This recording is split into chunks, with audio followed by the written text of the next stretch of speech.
SWAT box, what are you doing here? This is a combat zone. It's restricted. Ease off on your main thruster and head over to patreon.com/SWOCBC for episodes of our all-new series, Inside the Insider, where the gang explores articles from every single issue of the official Star Wars Insider fan magazine in order and get an even closer look at how Star Wars and its fandom have evolved over the years. New episodes with each public upload months earlier for patrons. Red 24, Red 30, follow me to patreon.com/SWOCBC for the latest episode of SWAT Box, Inside the Insider today. In target range, it's ahead. All ships jump to light speed.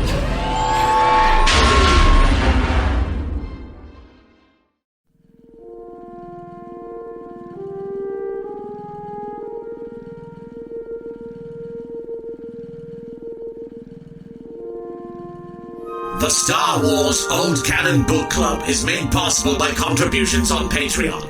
Head to patreon.com/SWOCBC for ad-free episodes, reading guides, movie and TV episode audio watch-alongs, and more.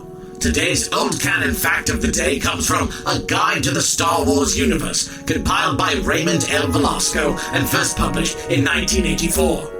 A Gundark is a wild, four-armed anthropoid standing approximately 1.5 meters tall when grown. Gundarks are fearless and very strong. Today's selection is Star Wars, the Newspaper Strips, Volume 1 by Russ Manning, Russ Helm, Alfredo Alcala, and Don Christensen, among others, whose latest issue was first published on July 26, 1981.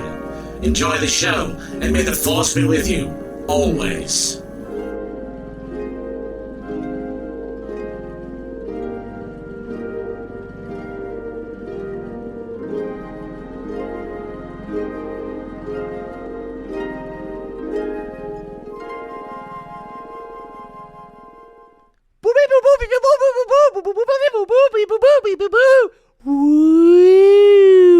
That is Droid for Welcome to Star Wars Old Canon Book Club. We're out here. I feel like that's an offensive. Like if you could do an accent, that was an offensive accent for a droid. Good thing that they are. Do you guys want to hear my really good trade union impression? Or yeah. No, I'm not gonna. Yeah. I thought you could do a battle droid. I was like, I'd love to hear that. Or Watto. Or Roger. Watto. I mean, we can't get into that. We can't get into that. But I'm just saying it's on theme to do a voice that might not be seen. A little offensive, yeah. Yeah, George Lucas loves to have characters in his movies with really, really out there voices, which is what's so fun about the Star Wars universe. Today we did something a little different. This was a very interesting sort of like a Gaiden storyline to our Marvel Comics journey that we've been on. Every time we read one of these, it's like a lot of Star Wars, but it's also like abbreviated in a lot of ways already. Like if you think about comic books as a medium, right? Like a movie moves, you see the characters move from one point to the next. Like obviously you can cut in a movie, but like so much is in the imagination in a comic book already, right? And then these Star Wars newspaper strips are like dailies. Some of these comic books are daily comic books. So even though I'm holding another Marvel Comics epic collection in my hands that's the same size as the other ones that we've been reading, this one is Star Wars The Newspaper Strips, Volume 1. It's like instead of watching like a book of movies, it's a book of TikToks that equal the same length. Sure. And I also like, is this how all comics are? Because when I'm usually reading comics, I'm not reading another story retold or something. Like, I don't notice how protracted, like how the pacing is when I read a regular comic, but then reading comic retellings, and especially these weekly ones, it just feels like a whole other way of like jumping through time and space. Yeah, I know what you're saying. I'll say this. We got like in the epic, did both of the epic collections have a section of we have done weeklies? 3 of them. But I know like early on we got weeklies, right? Like in 1 or 2, but this is like, so those actually in the last one they paced those out. Those weren't weeklies. Those weren't dailies. These were they were monthly, but they were just in a magazine. Okay. So those were like sort of protracted in a way because you have to kind of tell the whole story in 5 seconds. Yeah. Which was really a weird pace for a Star Wars story. I think it was really hard for them to find a flow with those. But these, like I say, like if you open this book and you look at it, it feels like kids bop. It's like the panels are really big. Everybody's faces are big and chunky. Even the letters are like double the size. That's because it was smaller in print. Yeah, exactly. And that's the thing that's so interesting about this is that like this is like almost a mix between like a newspaper comic from like The Far Side or like Heathcliff or something like that. Sure. It's almost that, but it's also like one step closer to a comic book than the stuff that we were covering in those little quickie bites last time. And I think... But this also has that quickie bite vibe where every so many frames, there's a cliffhanger. Yes. Like And every issue, which is every day. Yeah, you can tell when the little bit that you were going to get ends, because it always ends in something where you're like, oh, can't wait to see what happens in the next frame. But in this, it's all roughly on the same page sometimes, so you're just back in the story. Yeah. And I'm like, all right, it's a weird pace, but it's really- fine. I like, Rarely did people read it like we read it. Right. Yeah. I like struggled with this in a... Actually, some of the stuff I loved. It's like weird because it's like several different collections of One of the different stories places. in here is and one of so, the best stories that I've read so far in Star Wars. Yeah. I'll say that. I wonder if is it Ord Mantell? I'm not going to say which one till we get there, but Okay. yes, it is. Okay, yeah. Like, and that came... I'm glad that it ended. It ended... This had, for me, a Rogue One thing where, like, the thing... Well, that it ended really strong is basically the end of that simile. But the one before that was, like, the worst Star Wars I've ever read. The like, whole thing, I was like... It was so dense. There's some really It was weird... So, I was like... There's what some the really weird... fuck is this? There's some really weird... There's a lot of, we're going to follow our characters up, and now 13 pages of 3PO and R2, and you're like, oh my God. Yeah. What are we There's- doing? And like a bunch of them, it's so weird. Like in the first ones, how he's like talking to like a computer, like the whole framing device is that it's like C-3PO recounting adventures because the computer wants to know. But they're keeping like, but that's a story that they imply they're going to go into, but then they don't They go just into don't it, go or they into it, go other yeah. ways, and you're like, what is the fuck? What is that? Well, what is happening? There's two things about comic books specifically, and I'm not trying to like be like I'm the comic book expert, but like there's just two things about comic books that I think are very like to speak to that a little bit. I think number one, there's like hierarchy, which is the first thing we need to talk about because like in our journey, our anthropological journey backwards, right? We kind of want to witness the birth and death of things, right? So for me, I feel like reading these newspaper strips shows me how the editorial desk is starting to evolve because clearly after having read the thickie, because these actually go, there's not as many newspaper strip collections. I think there's only 2. These only go like they start somewhere in the Marvel run and then it's like 3 years in here, right? So all the other stuff that we've read has been happening simultaneously with this. This one just ended the latest. Okay, that then makes sense because some of the earliest stuff, I'm like, this feels like we're back at but the beginning. the point and then that- the last one is the first thing that ever mentions, like, it mentions Empire's events. It's like, Right. Right. Well, the point I'm trying to make is that the deal is that like there's the movies, which are the number one hierarchy in most like media franchises. Yes. And then there's, I think, the books, which kind of like in Star Wars, I would say the books kind of like they're like the second tier. yeah. And then I would say comic books because we've like before the books start letting go of shit, except for that one kind of misfire with what's it called? Splinter the Mind's Eye, where that was kind of like That's a lot of this too, though. But that was a weird situation because Star Wars didn't exist. So they were like, we're going to just make this like whatever story. That was not like made under the pressure of writing a Star Wars story. That was just Alan Dean Foster like doing fan fiction about another story that he wrote, right? I mean, it feels like they were saying some of the older stuff, the 77 things, feel a little Splinter. Like what I wrote down a preamble to all of my notes about my feelings having finished this, and it literally was like, if anything, I've learned that this is an exercise in fandom. And as we move through all these comics, I've realized that from the 70s, 80s, and 90s, all I wrote down was, it's all made up. Everything is made up. Yeah. Every time I see something different, Luke's parents, made up. Everything's made up. Yeah. Why do I care? It's all made up, but that's the thing. I think it broke In me. I other was It's stories- like, like, it's like there's so much randomness that you have to just be like, it's not real. But you don't Yeah. care about that with Batman. You don't care about that with Spider-Man. You don't care about with the X-Men because, and this is what I was getting to, the hierarchy is that like here's the comics, and we already, like, with the comics, you already can just tell from what stuff is in those original Marvel comics how fast they started letting that shit go. Sure. Like, Jax, he was let go in, like, 3 issues. Like, no, we don't want that guy anymore. But, like, Splinter of the Mind's Eye is maybe, like, the only book that gets let go in the entire old canon. Like, everything else happened, as far as I'm concerned. As far as I am aware, every other, like, novel in the Star Wars old canon legends Like counts to some is degree. canonical. Yeah. But these newspaper strips are like one rung again. But some below. of it is good. Like, or Well, it's Mantel, like- like all that stuff is. Comics are one below, and then I feel like these are lower. Strips. The strips are like the lowest. So the point. Right. So going back to the first question you asked about like the tone of these and why it's so protracted and why it's so simple, I think part of it is that they can't literally do anything.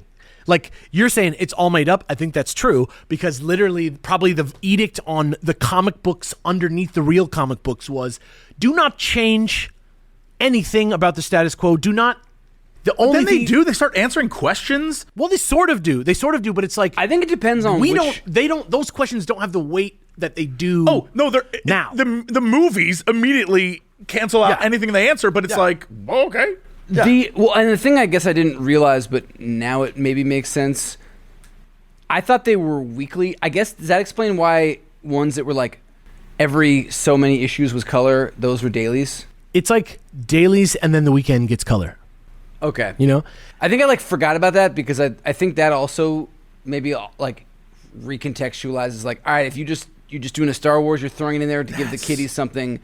But my God, is that like not a good way to? Was you the idea that you were just- supposed to just like cut out them and like save them and it's then like read them? reading. It's like reading Calvin and Hobbes. It Yeah, was you literally just blew my mind. They I didn't have forgot the internet. I Like- forgot that comics strips during the week were black and white, and Yeah. on the weekend there'd be a full 2 pages of color comics. I Yeah. forgot that. Like that, you made me flashback to being I a kid. also forgot that while reading it. I was just like, what the fuck is happening with this? That's why, to use an analogy like that, I talk to Davis about all the time because we are hobbyists in the world of retro game preservation, and I'm very, Bust very a Move DS. Well, I'm just It might be the. It's But the, it's the look, that's best true. Bust a Move so far. I kind of agree, but actually the Neo Geo ones are better. But here's the thing. Here's the thing. My point is, I'm a very big proponent of playing video games on the like format that they were meant to be played on. Like Nintendo 64 games hit different when you have a Nintendo 64 controller in your hand. It makes everything come together. Game Boy games obviously do not work as well on the television as they do on a bus in your hand. when Unless it's it's the a only, Super like- Game Boy. Don't There's listen no to, audience. I Don't don't know why I listen to was looking Davis at that. as he looked away from us to do that. pointed at a blank television. There's a screen. non-zero chance that like my whole life is a galactic show, and so sometimes I just That's go- the Ed go to Harris. maybe where the fourth wall That's is. the Ed Harris right there. It would be like wild though. It's like they're actually back there, so I'm always like You look missing. even crazier. Yeah. If I don't They see make you, shirts of just like the back of my head pointing. That's like your gimmick. afternoon, good evening, and good night. The other thing that I was going to say is like, so we got that situation is like, you got to think about that first. You got to think about that. You read every chapter of this in a day. Like, so theoretically, the right way to read this is like over the course of 3 years, right? Like if you really want to do it. And comic books even like today come out monthly. And then some people just buy a trade that has like 6 of them in it that represents 6 months of reading with a month break in between. So it's kind of weird to think about reading this many newspaper strips at once. But then to answer your question about the tone of the comics, Jesse's not going to like this, but I was reading some Jack Kirby and Stan Lee comics from the 60s. Why about wouldn't the you Fantastic like that? Because specifically they're about the Inhumans. And the thing about it is that like Blackgar just- Boltagon. Well, I was going to say, just don't say the name. And I'll be they've fine. never had their own comic book series at the point that they've been introduced. They come out of nowhere. They're just villains one day in a Fantastic Four comic book that gets popular, right? And so as the audience like likes the Inhumans and Black Bolt is cool and they want to like see Gorgon and all these other characters like do more, they like cram all this exposition about these characters that don't exist anywhere else into like the pages of Fantastic Four for like a page in the middle of like, oh, Johnny, you're so crazy when I was down on Yancey Street, yet. And so the amount that you can actually write is like almost nothing. And then we can talk about the Marvel style, which is, I don't know how far they're following that here, but this is, I mean, if you look at the people who are drawing and writing this, it's all the Marvel greats from the time. Right. It's literally the two Russes, Russ Manning, Russ Helm, Don Christensen, Archie Goodwin, Steve Gerber, Rick Hoberg, Brian Daly, Alfredo Alcala. Like Alfredo, man, just passed away recently. Like incredible Filipino artist, just amazing work in here. But the way the Marvel style works compared to the DC comic style is that the artists draw the panels first, and then you write the dialogue afterwards. So you're not plotting out a story like you would a screenplay or how you write scripts today. You kind of just, it's a visual medium, and the talking is just kind of like to help you understand. It's not cinema. It's not. There's a lot of this continuous action. Yeah. There's a lot of this where you could flip through 4 pages and still be on the same. You're not having read a damn thing and still know what was going on. Yeah. I realized something about going through this, that the way I think about what we read this time is the same way as if you were to watch an episode of Chopped or Hell's Kitchen or any of those shows that's like a reality TV show. Every one of them does the same thing. Something dramatic will start happening, commercial break, they'll come back from the commercial break, and then quickly recap the dramatic thing that happened and then get back into it. Yeah. Same vibe here every time. And I was like, all right. So we're doing commercial breaks is what we're doing. And I'm fine. Let's keep going. Yeah. It's literally like helpful. It's like I actually was like, all useful. right. Yeah. Because I imagine, because like you said, it would have been weeks or a month before I read the next one. And so sometimes I wouldn't have seen the last 3. So it's fine that I didn't see those because not really much happened. If you're in happened. the grocery store and you're reading X-Men, there are like, in like 1997 or whatever, like year, there's like 75 X-Men. There's like 125 X-Men. And so if you pick up random issue number 310 off the fucking stand and you open it, you see all those little boxes with all the characters' names. That page, you skip over that page every time you read a comic. But like, if you're in the wild, in its natural habitat, that's actually like part of the style that like isn't like a weird obstacle in my giant book of 1,000 days of newspapers. Yeah. Yeah, which is crazy. That said, the newspaper strip comics, as a result of that, sometimes are very basic, are plotted very lightly. You often don't get more than the idea, right?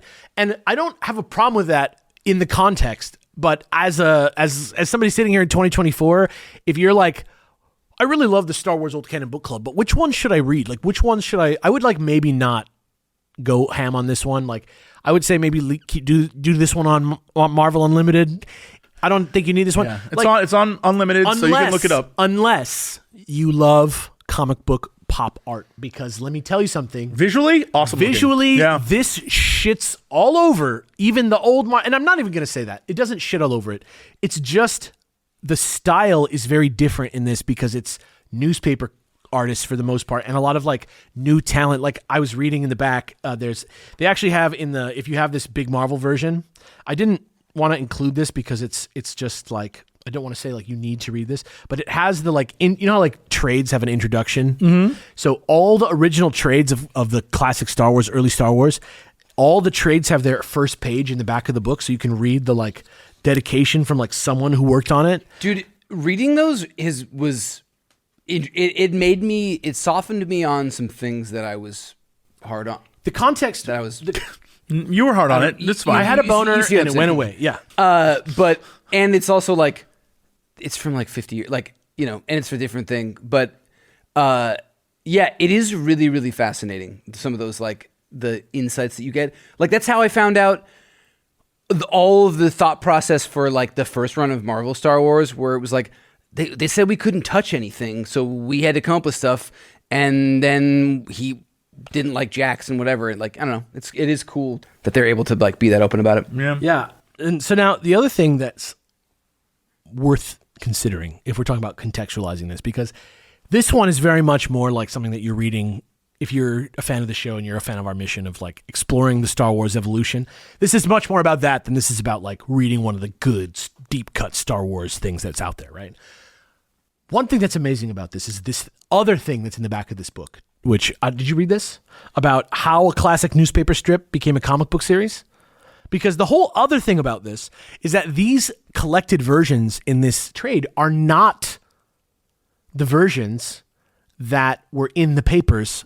This is a collection of those comics as completely rearranged on the page, repaired in terms of dialogue, pencil work, artwork, recolored to be cleaner, more beautiful by Dark Horse Comics when they owned the license and they were putting out every piece of Star Wars media that was possible. So the entire project of... It's like an old HD remix. Yeah, yes. Yeah, kind of. Yes, it's really like when they did Super Mario Brothers DX on Game Boy I'm Color. kind of disappointed that I didn't get the physical copy. Like, doing it all through Unlimited was fine. It's all there, but it does not have any of this stuff. I don't have any of the backstory things. That's disappointing. Yeah, so I read it as like a PDF basically, but I don't know if they have it there, but like you could see in some of these like the pulp of the newspaper.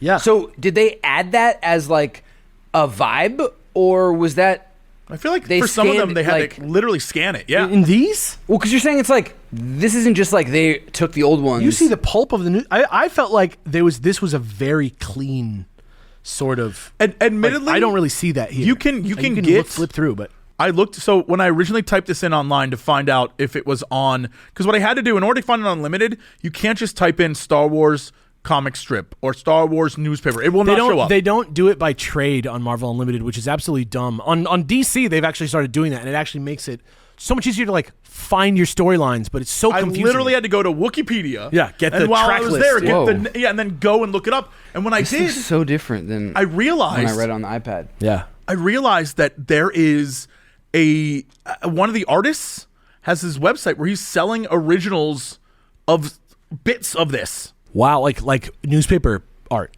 Yeah, like the Wow. originals before they send it off to get printed, they're like $12,000 a pop. But still, I was like, "Whoa, this Yeah. is impressive." So, I mean, the OG stuff is out there. Yeah, it's amazing. But literally, they took that shit, rearranged the panels to shape them onto incredible. a different shape piece of paper. So this is a labor of extreme love and like actually worth It's like experiencing. a legit. Like it's a piece of fandom. Like you should really like check it out as a curiosity if you like Star Wars and But stuff. if you're there for the story, it's like, Yeah. It's not the deepest story though. There Are like there's neat the, concepts. The hunt on Orb Mandela or whatever. Like the final thing is like to me, fucking the maturity. sick. We'll- that's the coming of age of like Star Wars fiction right there. Like they finally figured out how to write all the other characters besides Han Solo and like what should be happening all Yeah. over space. I and can't time. wait to talk about Han Yeah. Solo. I'm anyway, so excited. anyway, shall we get into this? Let's do it. So first we have a collection of newspaper strips that are actually presented in their original horizontal format just because of the nature of how they're laid out. It's like a sparkle page at the top of a Sunday Funny, so it looks really nice and it would be kind of fucked up for them to change it. Sure. But the basic idea is that C-3PO is being sent to this like giant recording unit in like the biggest rebel base I've ever seen, like as designed by like Jack Kirby vibes, like a big chunky giant generic computer with a bunch of buttons on it that don't do anything. And It has a name too, which I think is even more funny. what is it? Mistress Memnos? Memnos, like memory computer, I guess. Memnos. Yeah, like Memnos. I think it's not crazy to say this is very, very un-Star Wars. Oh yeah, it's very Jack Kirby, is what I was going to say. Everything in it, they start listing off like, oh yes, Luke's parents, Mr. and Mrs. Tan Skywalker. Yeah. I was like, oh boy. Yeah, I was like, okay, here we go. and you went with Tan. All right. Tan. But yeah, so basically, he's telling them a story about how they all got blown up by a Star Destroyer, and then C-3PO and R2-D2 are floating in space with a homing beacon attached to them, and they're about to die, and they're like saying their goodbyes to each other, and then the Millennium Falcon shows up and pulls them out of space. It's crazy to me. And we've read like 4 issues now. Yeah. It's a long set of comics that are just like 3PO waxing poetic about, I'm going to die in space, and the only reason I'm out here must be because Luke is dead. Yeah. So, and that's it. That's the whole, him just freaking out like, oh no, I found Luke again. The first issue is like him being like, I'm going to tell you all this stuff. The computer's like, I would like to hear that. And he's like, good, let's do it. And then like end of issue. kept being like, but don't like. I don't want to hear any of your extra like little bits. All right, I only They want say the- that every time they talk to each other in this entire comic book. Yeah. So he finds out that so Han and Chewie find out that Luke had been traveling to a planet with a passenger, and Han has this like hot piece with him named Jyla, who like is not explained at first, and she's wearing like a cocktail dress. Sure. And they're on their way to Constancia, which is like a planet with a big ice ring around it. A great place for an affair, one might say. And they get chased by TIE fighters onto a field of ice, like rocky ice, and then they like live they live by like going into a crazy part where the TIE fighters can't get, and the TIE fighters blow themselves up, and then they end up in a hangar and they land inside, and it turns out that like people who like let them in, and this like weird lady named Gammon, like pork, like ham, I don't know, she's pink, but she's there, and so is Luke. And so they were looking for Luke, and it turns out who's actually there. And she actually tractor beamed his life pod. And the other thing, What's fascinating about this, by the way, is that the designs of everything are somehow things that I almost seem like I recall being in episode 1, 2, and 3. It feels very like that was something actually that I started to notice after this, after reading this for a while, is that like a lot of times when you read comic books about superheroes, sure, you can, as the author, kind of like have some fun because everybody who reads those comics is like a freak sometimes and like knows the continuity. Like recently on Doctor Who on TV, there was like the reveal of a big villain from Doctor Who from like 50 years ago. And like, I'm sitting here as somebody who watched, you know, starting in like 2005, like who the hell is that? But like, you know, some British guy who's like 70 years old. losing his mind. And so that's, I think, a good way to kind of like look back and like get people hype and do stuff. They're definitely pooling from this for future content. I feel like Dude, the Disney, there is a Disney lot Star of Wars stuff- plundered. I feel like they plundered this era. That's what I'm saying. Yeah. Like, there's a lot of stuff that I go through that I'm like, no way. Yeah. Like the Jawas are like the color scheme of the ones from Mandalorian. Yeah. Yeah. And there's a couple other things like that in It's here. like they have like ATSTs and they have a bunch of stuff where you're like, I mean, maybe it's just you guys come to the same conclusions, but like some of the stuff, dude, the freakiest thing, I'm going to show you right now. This. Is it Pink Vader? I hope it's Pink Vader. I'm absolutely reading too far into it. This Imperial officer, who does he kind of look like? Who does he look? What? What? He pulled up a picture of Timur Morrison and this Imperial officer. Sorry. Can you give a page number on that? No, I can't. I read a PDF. No, but like he's an Imperial officer and he looks like modern day Tamura Morrison, and like they're clones. Like this is a bad example because everything else, like This is the obviously Jawas not, yeah. becomes that, or they have like the first time we've seen black stormtroopers, Yeah. which at first I thought was like just cool shading, and then it was like, oh no, that's his say- personal like Well, that- guard. The Shadow Troopers. Yeah, That's Yeah. cool Shit. because that evolved into Black Stormtroopers like in the old canon. This is just freaky because I was like, holy shit. You're And then I just 100% Googled him and it's like the same. the angle is the same. It's the same angle, the same face, except for this is like 50 years ago. What's interesting though is sometimes Imperial officers look like you imagine them. Like you just showed us a guy who's in an Imperial uniform, and then sometimes it's a dude who looks like Ivan Drago. Yeah. And like a big green outfit, and you're like, what? Yeah. We're all over the place. I don't think it's fascinating to me how this all works. We'll get to some other like moments that feel familiar, but genuinely, man, like even like the guys that wear the red vests, Yeah. they like remind me of the people in Andor.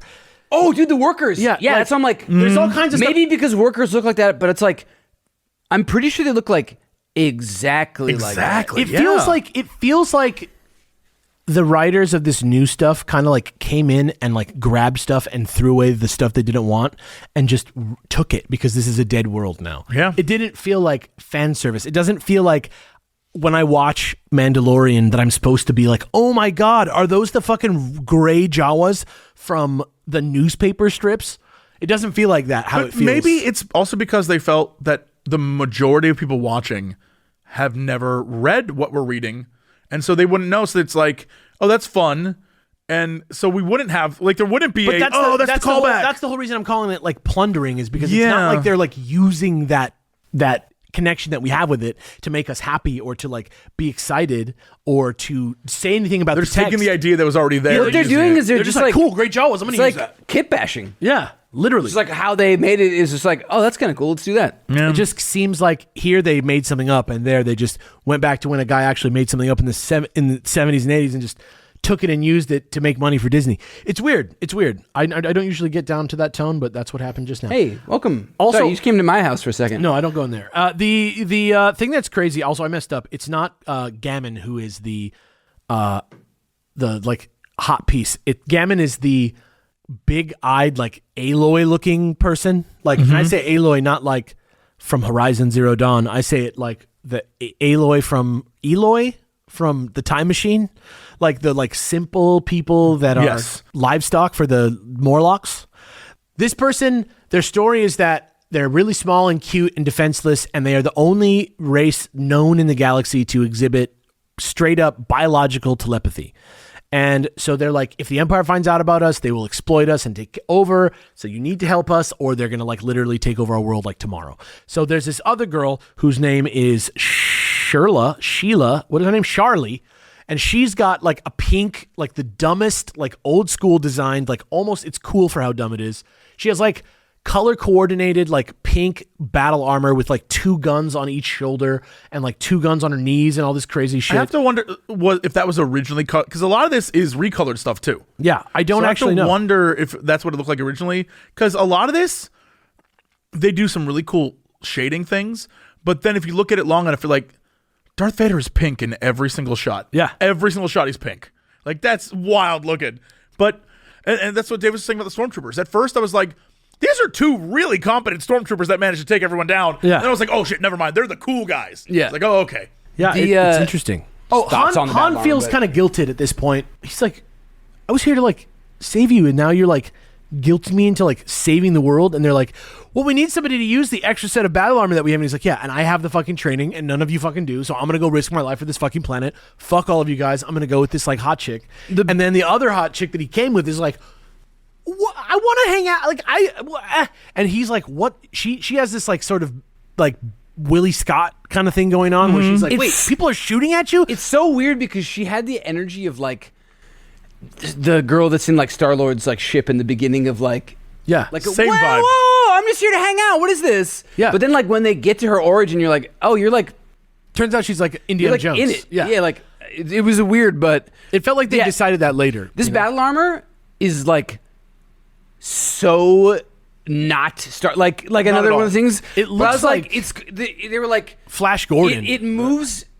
It allows you to be like 9 times faster than normal. It's like an speed, exosuit. and so like Yeah. the other person, her biology allowed her to like use it, and he had to like have training in it, and it was just like Yeah, super I was crazy. like it's an interesting concept. I'm like I wonder what would happen like if a Jedi had that, because they could make use of it, but I don't know. Like we know it's an evolutionary dead end in terms it ends of up like working for them. Like But they do a weird thing where they do the movie thing where it's like, oh, his helmet doesn't work. So he doesn't have a helmet, so you just see that it's Han. Yeah. Right. But that plays no role in it. It's not like his head is then a weakness they utilize. They just didn't want to draw. It's literally just Han. So like Han Solo's face gets more screen time in a comic. It's so weird to me. it's like a toy. Like of course, like if you're buying a Luke Skywalker toy and it has a helmet on, like how do you know it's Luke? Put it on the side, and then you get to put it on. Luke. No. Damn, dude, that's What do you think this is? The 2005? No, a toy is like a spray painted piece of shit that you scraped off the rock on the ground. whoa. Yeah, that's right. The shitty thing is like, fuck, you're probably right. Yeah. That's why they're doing it, like 100%. So they have this plan. They're going to sneak aboard the Star Destroyer by like faking themselves being in an abandoned life pod, and they like get taken aboard, and they come out and they're like able to like fully kill everyone just because this battle armor is so badass.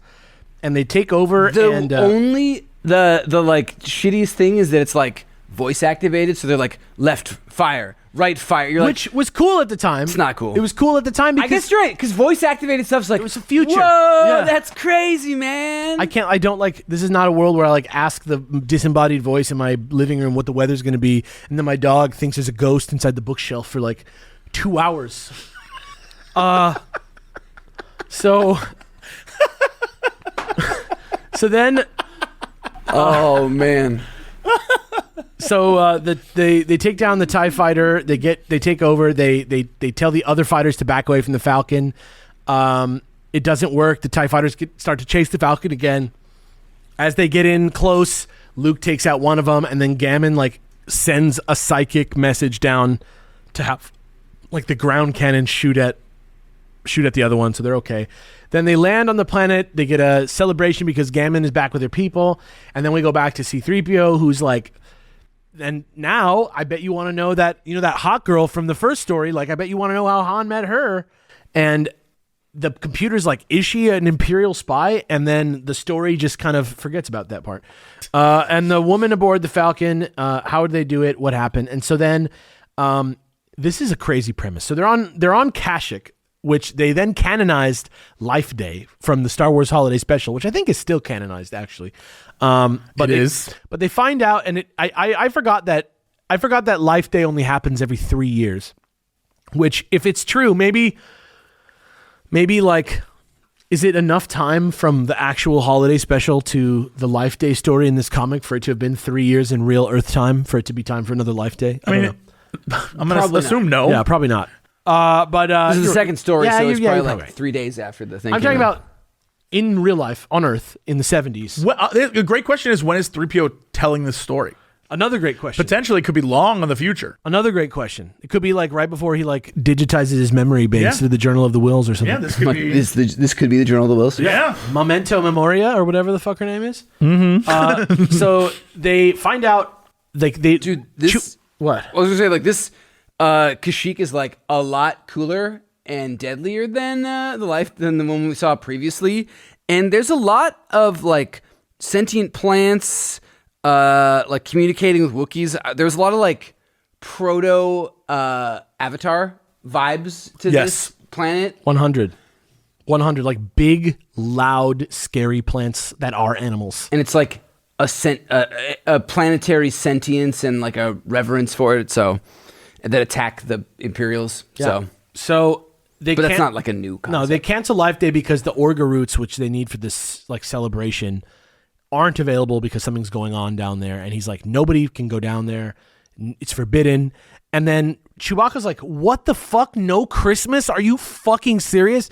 And he like almost kills. He's like, first no medal, even though I got a medal. Now no Christmas. Like, fuck off. He almost kills the leader of his tribe and like starts a war. But then Han Solo like they get in a fight and Han jumps in between them. And I was like, he's dead, dude.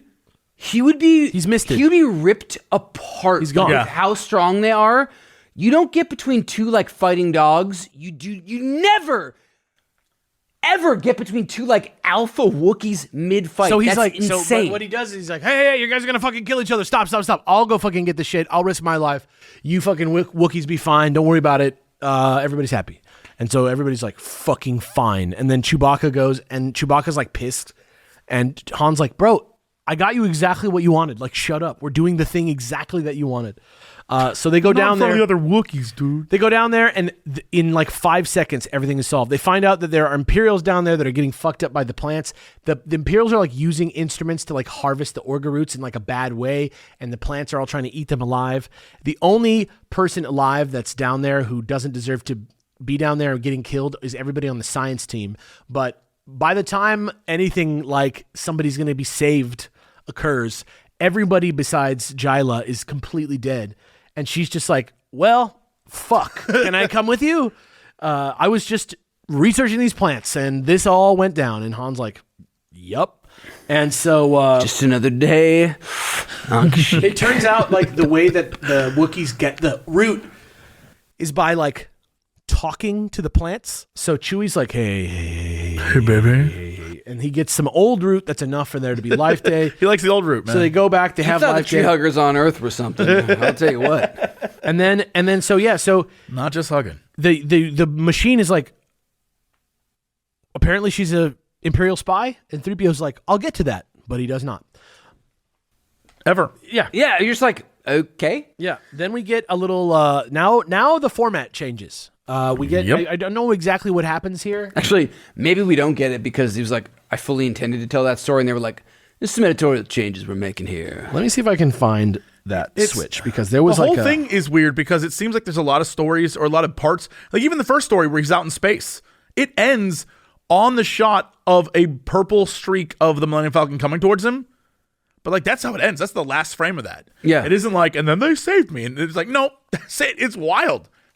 I see. Okay, so here's what happened. So the reason this is this way is these first storylines, everything that we've gone through so far was all horizontal, and it was all Sunday stuff. Mm-hmm. And then this other story that we're about to read, that we're going to go into now, was the story that was going during the week.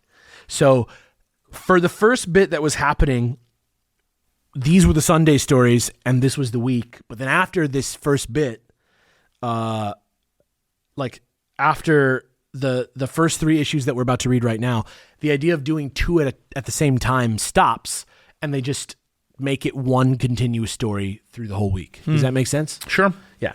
So then we are going to this like Luke situation. Oh no, this is not that one. This is another one. Is this the one with Black Hole? Yeah. Black Hole is fucking cool. They never explain who he is. I know Black Hole. What? Yes, it blew my mind that this was the origin. So Black Hole is a character we will see in future comics, to the point that in the Mara Jade comics, Black Hole, it's funny that Black Hole starts in this as like the dude from the poster art of Amadeus. Yeah. Literally. But later on is a real, I was like, who the shit is this? And then when they are dropping like, I was like, wait, the Black Hole? Dude, do not look this up. Don't spoil this for yourselves. Black Hole is a thing. That's great, because Black Hole is like a... Holy hell, like what a cool... He feels like not Star Wars, but like somehow he's so Star Wars. Yeah, Black Holes, for those that you didn't read this, is like the silhouette of, I guess, like the Amadeus poster, and then it's like stars and galaxy shapes within it, and it like communicates with a holo projector. It's like he plays a role. He's like Vader's. He's like Vader's little bitch. The only thing that makes him not as cool is it's like, I'm gonna fuck you up, Black Hole, if you fuck up again. He feels like he's like the Emperor's, like what's the guy from Game of Thrones? The Hand of the King. Yeah, like I mean that's Mara Jade. Mara's the Emperor's hand. Exactly. It feels like maybe he had this job as well. Yeah. And he gets a Vader gets a message from Black Hole that tells him that he captured spies on Vorzid 5, and he's like, hold them until I can show up. So Luke and Leia are there. By the way, just across the board, if there was ever a comic that read 1960s, the art in this, the backgrounds, everything looks like 1960s sci-fi. That's because like it's like really weird spires and towers and ships. Jetsons. It looks very Jetsons. If you want to think about like this in a newspaper, it like works. It looks like Garfield and stuff like that. Even the page you're so to, there's a car. That's the most like Jetsons-esque car. That's yeah. It's very much like the art style matches the medium. Meanwhile, all the aliens look awesome. Yeah. Every alien looks cool. The art is very remarkable in this because it does not look like the rest of the Marvel comic at all. I just wrote the art for this is really fucking dope. Yeah. So they land on the planet, which is a gambling planet. C-3PO and R2-D2 are with them, and they go to the biggest casino they can. But Luke does like the dumbest thing possible because they're trying to be low profile and not be noticed, but there's this game that's like, without saying it, it's like this game is like a slot machine where if you have the Force, you like win. He just keeps winning. And so literally he wins so often that like a crowd of people is around him now at this casino. Leia's like, we should go. And Luke's like, no way, I'm doing good. Yeah. And so it's like, this is so fucking stupid. It's just like Layla, like, just fucking don't, dude. Yeah, and then shout outs to Charlie who does our outlines because he says, the rebels leave to go to the next casino but are paralyzed and kidnapped. I thought they were just 2 very competent stormtroopers. I was like, oh shit, these guys they are. But, I mean, they are, but they're special. Yeah, they're extremely competent. Yeah. So now the droids are like on their own trying to figure out what they're going to do. C-3PO almost gets like kidnapped off the street by teens. I was blown away that what they're like, let's take this. We're going to have our own droid, get his restraining bolt off. And then just robot cop. Yeah. Like a literal, like a cop from Futurama that's a robot comes. Shows up. Yeah. And R2-D2 is the one who like brings the cops. It's crazy to me that there's just roving gangs of like droid thieves, but it checks out. Oh, what do they call them? It would be nosies or what? Fleazies? Flimsies? They have like some name, and I'm just like, the teens. This feels like some old school critique on like roving fleazies. Yeah. It's just like, it's like hippies or some shit. Yeah, it really feels like that. It's like the mutants in The Dark Knight Returns, where you're just like, this feels like somebody too old to write this viewpoint. Not nailing it, but the way that it's depicted later, it like actually feels pretty grounded. Like the group of teens that they focus on is like kind of connected to the larger story. It's kind of cool. It does become like a Lost Boys. Yeah. For like 2 pages. That's like 15 minutes in a movie. This situation is like they're in the hangar now. They try to figure out like what ship the Luke and Leia got on, and there's this I forget what the name of the aliens are, but there's like a specific he felt like one of the aliens had a specific accent because he's a protocol droid that can understand. So he's like, oh, there's 2 of those ships on the platform, so we'll just go check them both out. And they try to figure out how to get aboard, and Luke and Leia and the others are tortured by Black Hole for the name of their contact on the planet, which they do not give. Black Hole continues to interrogate them. The droids are looking for a way to sneak on. They find a worker of the ship blacked out at a cantina, and they decide to... They use for the torture, they use like the torture droid, right? Again? Yeah. It's like... Sucks for Dude, Leia. that thing... Sucks for Leia. That thing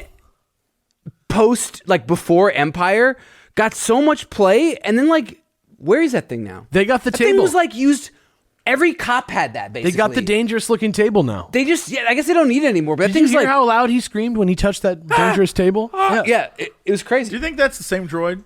He just... Do you think he's like, well, we meet again? You see, like, spread his legs open? Jesus. It's gross. Okay. So, what am I saying? Oh yeah, they tried to get on the ship the first time and they like weren't. They were locked out by the system. So when they find this drunk ass guy, it's because they're gonna pretend like they're his like droids and they're gonna go on board the ship. It's kind of like a cool way to do it. Yeah. So they then do that, and R2's like in. Right. So R2 can just like do whatever he wants, and then Luke and Leia like fight back and they escape and everybody's good, and then they get back to Yavin or wherever they are, or no, it's actually back to the Memnos memory computer, and 3PO's telling him about Black Hole, and the database shows that there was like an occurrence that was logged from the Rebel spies that like comes through on the net, and so they are able to watch a portion of the story that C-3PO was not present for. Vader and Black Hole, yeah. Dude, did we also talk about how like several times Memnos is like, now visualize it so I have a picture of it, which is just like, just send me the file. Insane. It's like when William Gibson used to write about like going into cyberspace, like before there was cyberspace, and it would be like people like diving into like a virtual reality where they like fly and like hacking into It's the the mainframe. building in Jurassic Park. Yeah, exactly. It's like flying around in When you're space. flying in cyberspace. But it's just weird because like R2D2 just took a message, was like, all right, I'm going to remember this. Yeah. And then just could play it back normally. Like, is that a special feature? Cannot, I guess. I used to think that he just filmed it with a camera that was his eyeball, and then it stored it as a file on his hard drive, but I don't think they were thinking about that in the 70s. But they just, yeah, like we've read it in 3 different times, and they don't think they like, I just was like, what do you mean like picture it in your mind? It's fucking data. You don't have a brain. She literally talks to him, though. She says a speech to him. It has to be that. Yeah. She's like, "You're my only," and then she puts the thing in, and then he wheels away, and then they play the He footage sees back. it. Yeah. So I have to imagine he just recorded it, right? It's like when... I hope it's not something else. It's like when it's like when your car can see from above somehow. like magic. Yeah. Yeah. Or like, I don't know. Yeah. Like, and computers definitely talk because like 3PO R2 talks. interfaces. Yeah, but it's just weird. It's like, okay, honey, or no, it's not her voice, but like, because her name is Mistress Memno. This like, little bitch is ready to learn. It's just like, yeah, it's just weird that it's like a thing talking out loud instead of just like, all right, plug it into the USB and like do it. It's weird. So then... He's a protocol droid because he has to interface with humans. Yeah. Whatever. I know. I'm overthinking it. Sorry. It's okay. And so they go to the defense augmentation shop, he's telling this master court, where they just like they like add a bunch of guns to their shit. They like put a bunch of guns on their body, and then those like fleasies or whatever they are, the teens, show up and they're like about to jump them, but they don't. But because they're in danger, because they have evil intent sensors installed on them now, which is a crazy item, they're like implants, which they have no direct control over, just start like firing everywhere. Literal pink laser blasts. Flowing like a shmup boss. Crazy shit. Yeah. And this whole side mission to go buy a bunch of guns for themselves to be able to better defend their masters, and then to like not do it is like, they think that what it's the fuck because is they this? thought it was a malfunction. They never no, understood. No. I know that they thought it's a malfunction. I'm just like, this concept is like, weird because Yeah. like 90 different times they've like already invoked the laws of robotics and how like rare it is. How even in this run they have to like get a new master to be able to like Get on a ship. deviate from the mission, and then they're like, let's go get some handguns. No background check needed. It's just like, and then like, never mind, didn't work. It's like, it just, that to me is like such a weird thing to like, It's very like bring up. only in a comic book would that ever occur. But it also, I mean, eventually we get 000. Yeah. And all those Which, like may bad come from droids. this. and Yeah, like there maybe. are like battle droids. The idea that you can't fight a person as a droid is not weird. It's just like at this point in the comics, it's quite rare. They Yes. talk about it specifically, and they just go to a place and they're like, let me see that 6-shooter, and then like, nah, but thanks for the tracker. Like it's just like it's so weird. Yeah. I love the idea of 3PO at like a gun shop. Just getting what's that background one checked. do? Yeah, that will kill very well. So they're still there on the planet. The droids are stalking them back to their ship. They meet with the other rebels on the planet and draw straws literally to see who's going to go meet with their like secret government contact, because it's like an actual Imperial wants to meet with them. So Luke's like, I have the best luck. I'll go last. I'm going to go though. And then he like pulls the short straw and he goes. And Leia's like, God damn it. Like, fuck, Luke. Like, what the hell are you trying to do? And so he draws the straw and he goes, and is this where we're like getting the Han stuff, or is that later? When he starts to get heated at Han?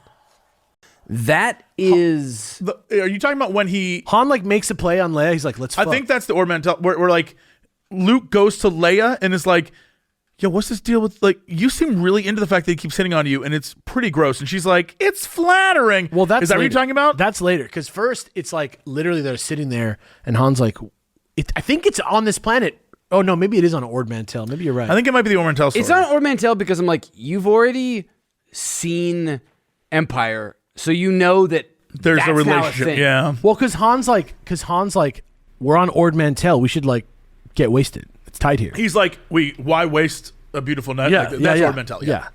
Okay, so that's a little later. So Luke decides to go and meet this like Imperial who's like, I'm gonna help you. He makes his way there. He gets ambushed, but he escapes through a cargo tube because like the person is like gives him like really specific instructions that like supposedly like will work if he follows them to a T. So he just does, and he ends up like doing all these different things. Ends up going down a cargo tube and all this stuff, and then it turns out that the like informant is the like president of the planet, and that's why they couldn't be so open about it, because obviously she wants her planet to be free and for the wealth of the subjects to remain in the hands of the planet and not the Empire. She comes out of there. Kind of lost me on that one. Yeah, she's like, even I don't like the Empire on my world. Yeah. Wait, is this the one where they're like, She like shows up in like a big no, but bright this is doorway, the like, gambling thing where it's like they're like half of the entire profits of the Empire come from this casino or this like casino place. It's a weird vibe, and she's like, even I hate the Empire. Yeah. Let me help you, rebel. Everything about she's wearing like almost a sequin outfit. Like it's a vibe, is what it is. She's in it for herself, but their goals align. Basically, he goes to like leave. They're ambushed. Luke's sent away by the president, and her guards like try to fight off the people that are ambushing them. Luke goes back to his ship, finds out that they already got Leia and R2, and 3PO's there with like a ransom message that they need $5 million now. Excuse me, 5 million credits. But the Thank you. droids had tracking devices left in them because they did buy the tracking devices, just not the weapons.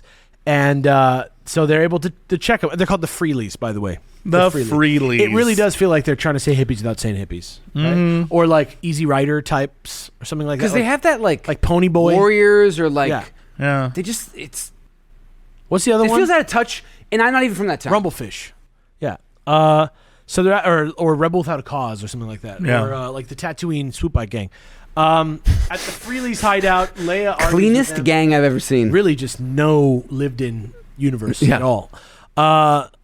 So they're at the hideout, and Leia's like, "What the fuck are you doing? Like, the Empire is bad." And he's like, "No, fuck my dad," because one of the rebels that they're with is like this big weasel man, and he gets I love Weasel Man. he gets like aced out. They're like, "Oh no, he died." I And love then it, like, Weasel Man. He moves looks so on. cool. Yeah, and then it turns out that actually one of these freelies is his son, and Leia's literally like, "Don't you even care that your like dad like fucking died for this?" And he's like, "I only think about myself," which is just like He's a sucker. yeah. Who would ever say that? But Freelies. yeah, you're right. Those dirty freelies.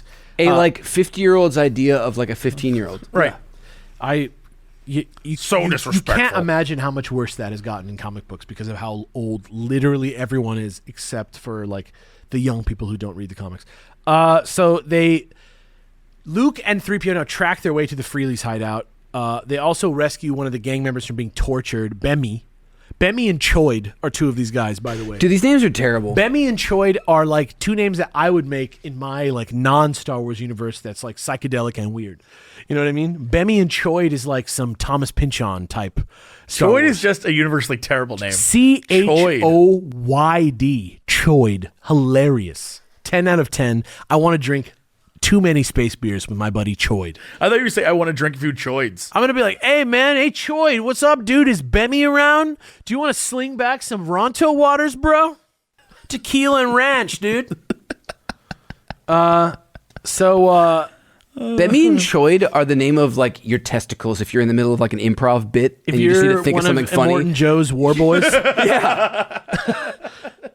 It's Bemi and Choid. They're going to witness. I had a little brother. Okay. All right. Oh my god. All right. So Bemi is like, hold on, let's get in there. We got to save him.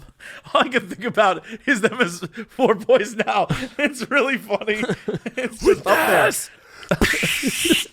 Spraying the fucking paint in their mouth. Okay, so Bemi leads them into a hideout. They're surrounded by stormtroopers. Bemi like leads them out to a hidey hole, and Bemi like sacrifices his life for the Star Warriors. Even though like he was like the only good guy there, it's just like to make you go like, Damn. dang. Hey, maybe some of those 15-year-olds are okay. Yeah. So they make their way through the tunnel system and they get to a hover cab and it's all good. And then we get the Luke story that I thought I was going to tell you about 3 issues ago, where Luke has to go back to Tatooine. And it's so funny because the only thing that Luke says, This is the dumbest. the first thing that he says when somebody tells him he has to go back to Tatooine is he's like, and as like the swak box as opposed to the swanak back, it's very nice to hear the first words out of his mouth be like, fucking no. Like, why do I have to go back to fucking Tatooine? I just left there. I hate it there. Yeah. I don't want to be there. It sucks to go there. I don't want to go there. And then every single Star Wars story ever was like, sorry, And they bud. went there. Yeah. Sorry, bud. They went there a lot. Dude, this fucking is this the Bloodsoes thing? Yeah. This is the fucking This is a dumbest. wacky... This makes the ultimate cold plan look like fucking the most like the smartest, most well executed the like what SEAL plan? Team 6. The what plan? Remember the plan that was cold? like, he's like, the ultimate's cold. I'll freeze the universe. Oh, yeah. Oh, my God. Terrible. That's Terrible just like... plan. That seemed very straightforward and smart compared to like That's a this. plan of like a psycho man. This is like the plan of somebody who like eats their own like poop out of their butt. Like, I don't even know what to tell you. Like, this is like a deranged person's plan. This is like the plan of somebody who like writes on their car. I got like angry. I think like, the first time like of reading stuff in this new project where I was like, fuck off. Like you are bad at your job. I don't care what era it was. Fuck you. This is like half-ass shit. I don't feel so angry about it, but I will say that like I don't know even what this was. Like I don't even know like was it the Andromeda strain? Like why what in pop culture was this? Like where This did they is get like the Transformers movie, the first one, where they like on Sam Witwicky's grandfather's glasses, it kind of is like the star that. thing. It kind of is like it's like that level of There's dumb shit. There's one except other element. why this is dumber is that it's like the Imperials who run everything that can just talk the fuck to each other normally without fear of fucking anything. They're not at have war. to like create a disease through which to pass information. We'll even like it's actually the plot of Metal Gear Solid 5, but Please explain this because what you're saying sounds insane. And I want people listening to understand what you're talking about. So, okay. Nonsense. We'll get there You're right It's now. nonsense. So, on Tatooine at night, an escape pod lands, and there's these things inside called squills, which happen to be the disgusting hard to chew meat that Jawas just go crazy for. Love it. So Especially the Jawas that will later be featured in The Mandalorian. yeah, they're the gray Jawas. So then they find these things and take them away. They're like, sick. I get like salvage and lunch. And the stormtroopers track their tracks. And then in space, Luke and the droids are on a recon mission. They're like diverted away from whatever they were about to do because this emergency situation is now on Tatooine. And this is when Luke throws a bitch fit about it because he doesn't want to go back to Tatooine. Who But does? They do indeed go back to Tatooine. And out of hyperspace, he gets a message to go to Mos Eisley. And as he gets to the cantina, he realizes that he's now walked into the special edition of Mos Eisley and that he's no longer in the no CG version. He's in the version that eventually George Lucas seems to have like used for visual reference, actually. A lot of aliens. Really interesting. Really Yeah. interesting. It's weird that this is a plot point that Mos Eisley like came up and like became a bigger place. I think that's a weird thing to like say, but It's also weird because why? Because There's like absolutely, there's nothing on Tatooine. I could feel like put it this way. Here's what I think happened. Like if you're thinking about this from the point of view of these people writing this in the 70s. You just need to write a story. Well, no, like I think like going back to Mos Eisley, they go back and they look at the movie and they're like, it looks like nothing. Like there's like not that much. But when you go back and you look probably at like, I bet you like the concept art and all that stuff. Where it was like a mostly subterranean. And it's like blue sky City. thinking. So all you have to do is a picture of it and whatever. And it's clear that the reason that George went back, according to him, is that he wants to realize the vision that he originally had, according to him. And I feel like maybe what the input, like just based on how visually similar this Mos Eisley is, they just said that it blew up because they wanted to have an excuse for why it looked like this, I think. But that just because of how visually similar it looks to the special edition version of Tatooine, my theory is that they saw art and literally copied the same. They both went to the same reference point. That's my thought, which is interesting. It's so inconsequential to Star Wars as a whole, that it also is just like, Yeah, all right. all right, well, we're going to see this Tatooine again 9 times in other comics, and it won't be this. The only reason it's interesting is just because of how much it looked like that movie from 10 years later. The best is when they call back to it. In the Ornamental stuff we'll get to, literally, they landed like, it's just like Mos Eisley back on Tatooine. I was like, stop. No, not every world needs to have this vibe. We might as well have In it. fairness, Luke has like pretty little lived experience outside of it. Yes, you're right. And it's He's Boss just Baby. Boss Baby, yeah. But they even say that Tatooine is a hotbed for rebellion at this point, which is crazy because all I remember being there was like poo-poo farmers and people that like suck water out of the air. Dude, in the other movies, there are stormtrooper helmets on spikes. Oh, you're right. What about Which movies, though? I think it was is Mandalorian? Yeah. There's no reason for Tatooine to ever grow.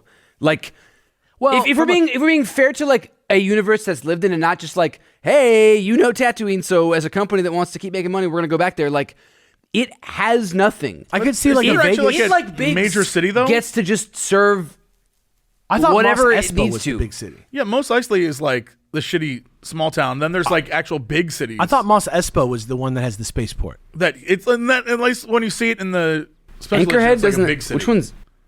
Where Anchorhead- Tashi Station, all that shit. Yeah, like, I don't there's even a know what whole- that is. Yeah, I don't even know. Like, I mean, I know that I'm he trying to goes there. separate my like Star Wars knowledge from my Star Wars galaxies knowledge, where those cities are all places you have to go do things. Right. And Yeah. like, does that count? Is that I think it accurate does. to- I have no idea. That's the one thing we can't really go back and do Yeah. in a real way is go play Star Wars Galaxies because the servers are down.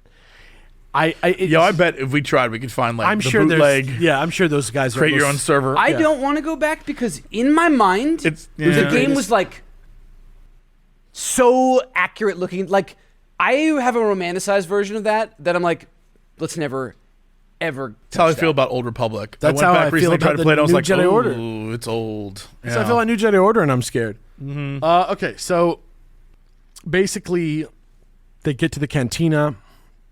He gets like a similar situation to last time, where he like almost gets shot, and then like somebody like shoots the person, and the person that he was supposed to come look for is Andeville of Ogem, and that's the person who shot this guy, and she's like a sleek. She's like cheetah. Yeah, she looks like a Chitara. sphinx cheetah lady ninja. She's cool, and she says that a down transporter like the one that the Jawas got at the beginning of the story, always like comes before the disease that like spreads like wildfire called Bledsoe's disease. I don't know why it's called Bledsoe's disease. I don't know why they went with like a name that could be on a Civil War grave. It's so weird for like a number of reasons. Also, it's like, oh, you guys all know that a like escape pod.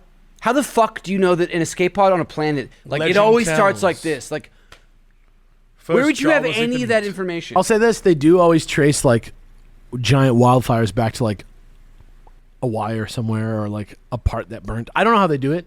It's Star Wars. I don't know, but the thing that's even more dumb to me is that like she's like, okay, whenever this happens, Bledsoe's is here and it's happening somewhere, and then like 2 seconds later, like right where they were standing, a Jawa dies of Bledsoe's disease, and they're like, and then they like run out and they're like, just don't breathe and you'll be good. It's like you were just in there. You were just sitting next to that guy. You would be gone. Yeah, but whatever. And he gets the droids. They escape. Andeville has their own land speeder, so they all take off. They go deep in the desert, and Luke's like, I know a place in the Jundland Wastes. They go to Ben Kenobi's old house, which is empty, and then the Tusken Raiders attack and disable the land speeder, and there's like some sick violence that happens here. There's a sick frame where there's like a downed sand person that looked really cool. It's like very like kind of like brutal for a newspaper. It's kind of cool. They defeat him, but they decide to ride off on Banthas to get out of there. And the next morning they come across some stormtroopers that are like checking out some dead Jawas, and the troopers take off and they go and see what's going on. And Luke, like, pretty much immediately gets bitten by one of these disease bats, the squill, and he gets Bledsoe's, and he, like, starts getting sick in, like, faster than any disease works. By the way, for those at home who are wondering, what happened to Black Hole during this? That ended. Great question. That ended, and they never addressed it again this entire run of what we're doing. Yeah, great question. But it sounds like they will again. They will. How did Jyla end up an Imperial spy? Great question. All that stuff that we read, the first half of this is unimportant by the time where we're at. I wonder matter. if it circles back by the end. Or like maybe they kind of all the comics like don't give a shit. You're reading about like pirates, like fighting Waterworld. That was sick. Yeah, kind of. But like, yeah, it's weird so vibe. Much cooler. Bledsoe's is the dumbest. It's the dumbest thing. They've had they just move on from concepts to other concepts that are equally like. Well, before they move on from this concept, though, so Luke has this disease. So they like flag down the stormtroopers that they were like afraid of because they're thinking, well, they're government, so they're going to have like the antidote to this like deadly disease that will kill everyone. And obviously they don't want that to happen because it's a fucking deadly disease that will kill everyone. So they go up to them and they're like, yeah, come with us. We'll take you to our lab. And they're like, this is easy. And they go to the lab and it's like, actually, we're going to like harvest something that we're looking for. And then we're going to maybe kill you. And if you guys do not die from the disease, then maybe we'll give you the antidote later. But the point is that what happens with this disease, other than you turning like brown and dying or whatever the fuck happens, is that your eyes like gloss over with like this little shell that happens where you like get like cataracts in your eyes or something. I don't really know exactly what it's supposed to be. But what they are doing, and Davis kind of hit on this earlier, which is like if you control the means of communication, you can just call your generals and you don't have to worry about who's listening. But I guess the thing that's weird about this is that the information that they're transporting is the location of rebel bases. So it's only sensitive to rebels. Like the only reason that the rebels would want this information is to get it out of the Imperial's hands. But if they have it already, there's no need to encode it like this. But the way that they encode it is they go to a bioengineer who then bioengineers the coordinates of a rebel base into the disease so that when somebody on the planet inevitably, like they use the entire planet, they kill entire planets to see if anybody gets the disease that they can harvest, who then develops, instead of the normal eye discoloration, an eye discoloration that matches a star chart to one of the rebels' bases.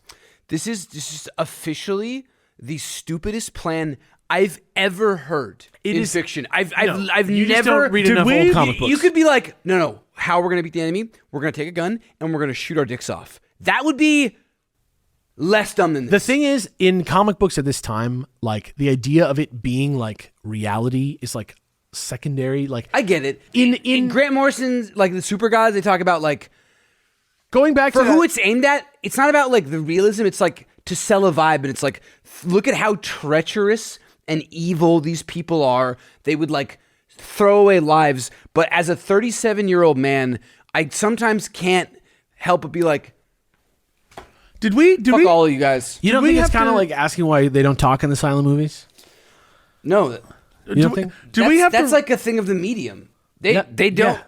they don't have to do this. They don't have to, but like if you read 400 other comics from this time and you see that they all like literally I going can back just to read this, other Star Wars comics. going back to the Inhumans that I was talking about earlier. Cool. You So always cool. back to the Medusa, fucking So Medusa, cool. You're a human. You know that? Medusa. She Why do you joins, hate your she, kind she so joins much? like the Frightening Four or something. It's like the analog to the Fantastic Four, and it's like Medusa, who is like already kind of weird because she like manipulates her hair is her power. Yeah, it's not snakes. But it's hair. But it's kind of like boring. It makes stupid. sense. Like if she has No. powerful hair, it could be dangerous, right? No. She's kind of like similar to Mr. Fantastic, right? Not really. But then also on the team was Sandman, who's like a fairly powerful guy whose powers are obviously dangerous, like from Spider-Man, right? Sure. And then the Wizard, who you probably don't know who that is, but he's kind of cool. He's just he a like, wizard? He's like a super. He's kind of like An the evil mind. wizard? He's like the mind of Reed Richards, but he's kind of like he does dumb plans. He's like Wile E. Coyote plus Reed Richards. Cool. And then the last guy is a dude called Paste Pot Pete, who has a gun that shoots glue. Paste pot. Yeah. That sounds And like that's it the might be Fantastic Four. racially insensitive somehow. It's. I don't think it is. They eventually call but him you like. see, you hear how it has like the Yeah, cadence they of it. eventually like it's such a dumb name and thing that they like they try to make him the trickster later instead of Paste Pot Pete, but literally they're like, you're Paste Pot Pete. We know. Even in the things. Yeah. So my point is just that yes, it's dumb and contrived and doesn't make any sense, but the point is it's not a surprisingly dumb plot for a comic book. It is very much par for the course where this is sitting alongside Archie and other things Well, in the I want to ask the question then, because I did this through Unlimited. So I was reading things that when I asked you guys, what did we have to end up reading? I read a few extra things. Did we do the Cadril Planet storyline? Oh, yeah. I believe so. Is that the one that like has really weird art?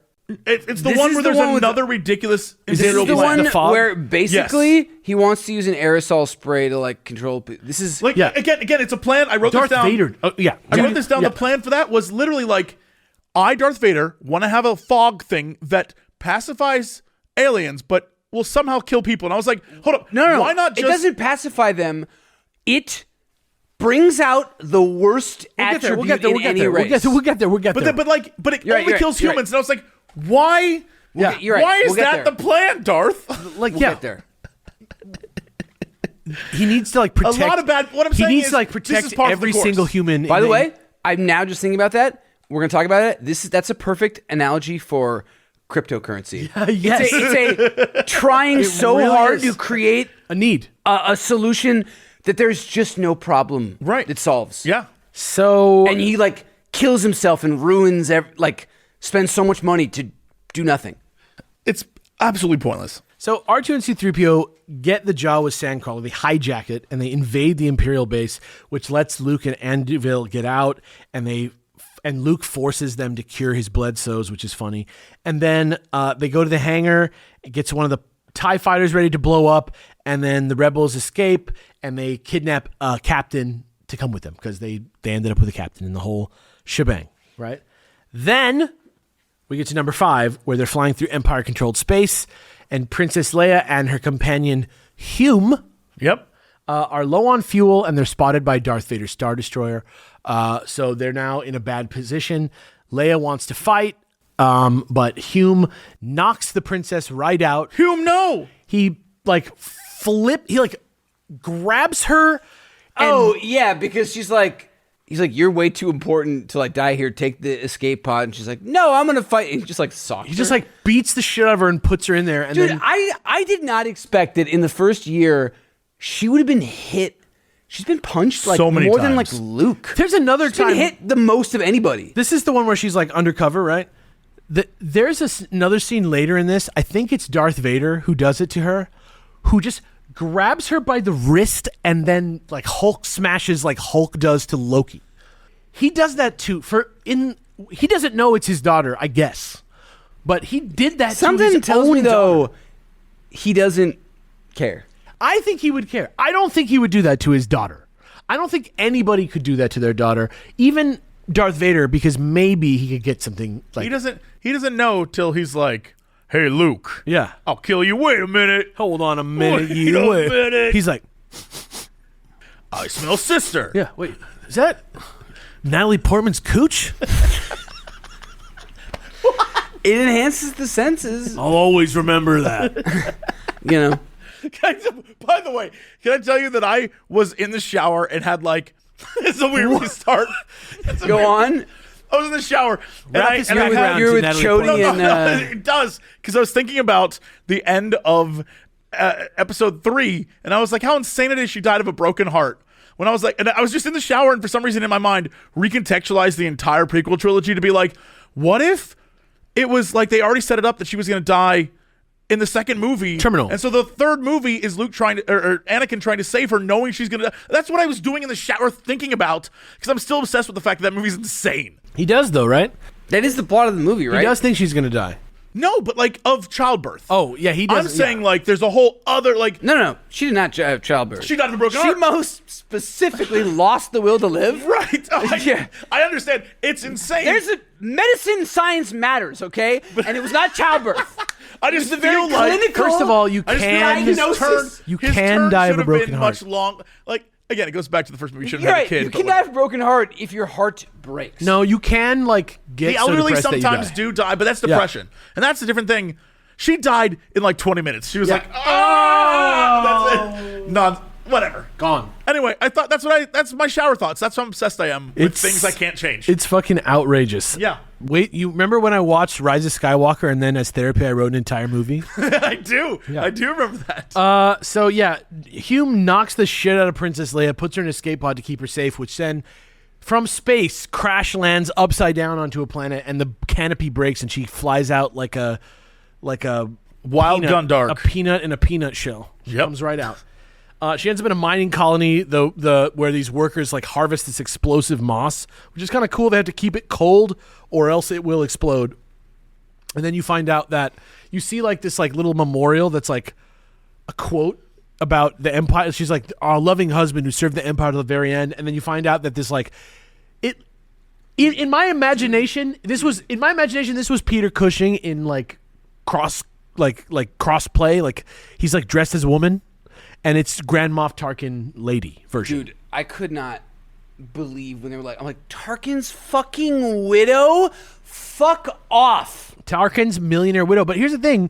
Rich imperial families with legacies and dynasties is real. And we It's actually... a Star Wars thing, yeah, but this is It's a goofy. real thing, too. I just, like, she looks like Cinderella's stepmother. Like, she's like, another, like, that's not Star Wars. That's... Maybe she's Chandrillan. Oh, yeah, it could have been a forced marriage because, as we know, he is banging stormtroopers She seemed to love... canonically. She seemed to love him very much, I would say. Lady Tarkin, she seemed to love that man.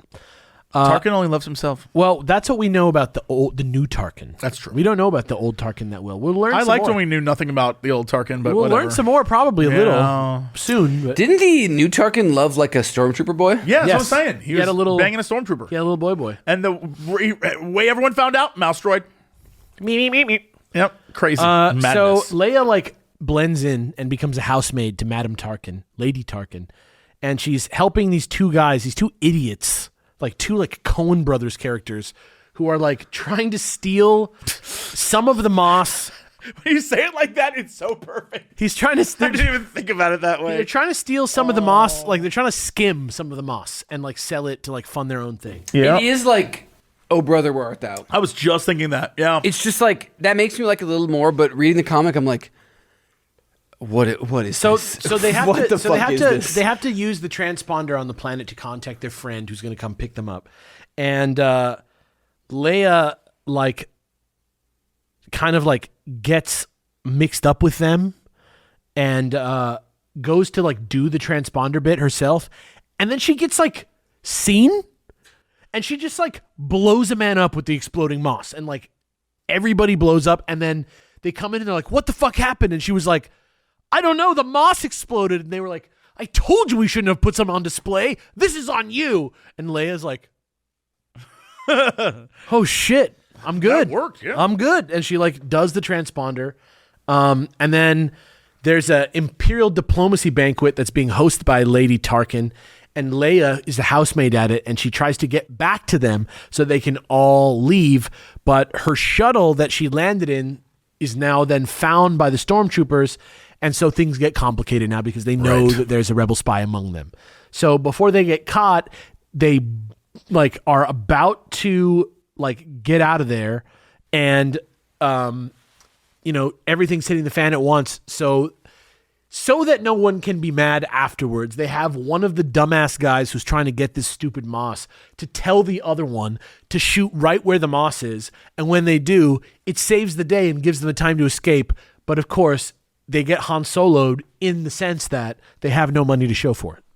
That's what happens. Yep. But don't they also get Han Solo'd in that Han Solo is the guy that comes to They rescue literally them? get Han Solo'd in the sense that right when things go bad, literally Han Solo sweeps in. And They, in 3 separate ways, get Han Solo. it's an insane coincidence. What was Soloception, dude. Hanception. I don't know. Han 3PO. Hey. And then we're on to this other, like, it's like a retelling of the weather story that we got last time, pretty much, where with the deep freeze, kind of. Dude, What? is this the one where, like, Boba Fett... Yes. Yeah. It's like before they They didn't really figure out who he was. Because I think He's a this TIE is fighter. before Empire. The idea of him flying a TIE. I just so goofy. Wrote lol in all. I was like, what the fuck is this? The Slave One didn't exist. I know. Simple as I know. that. Having yeah. like future vision, the idea of him he'd be like, no. It's really, yeah. He'd be like an old British guy. I'll Like, show you a picture of what the face that he would make if he was asked. it's on page question mark of this very comic. Fuck. I'm excited to talk about the Snogars. Yeah. So those guys actually are so weird. So okay. So there's this father and daughter that are making this thing called an ionic ring ship, which can just.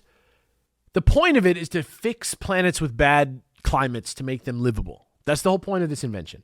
However, the Empire's like, change the climate of planets to make them livable. How about change the climate of planets to make them kill people? What? Yeah. And so. Oh, we're not on the Boba Fett thing yet? I think it's this story, isn't it? The frozen Ota? Yeah. No. That one's where like they're on like a ice planet.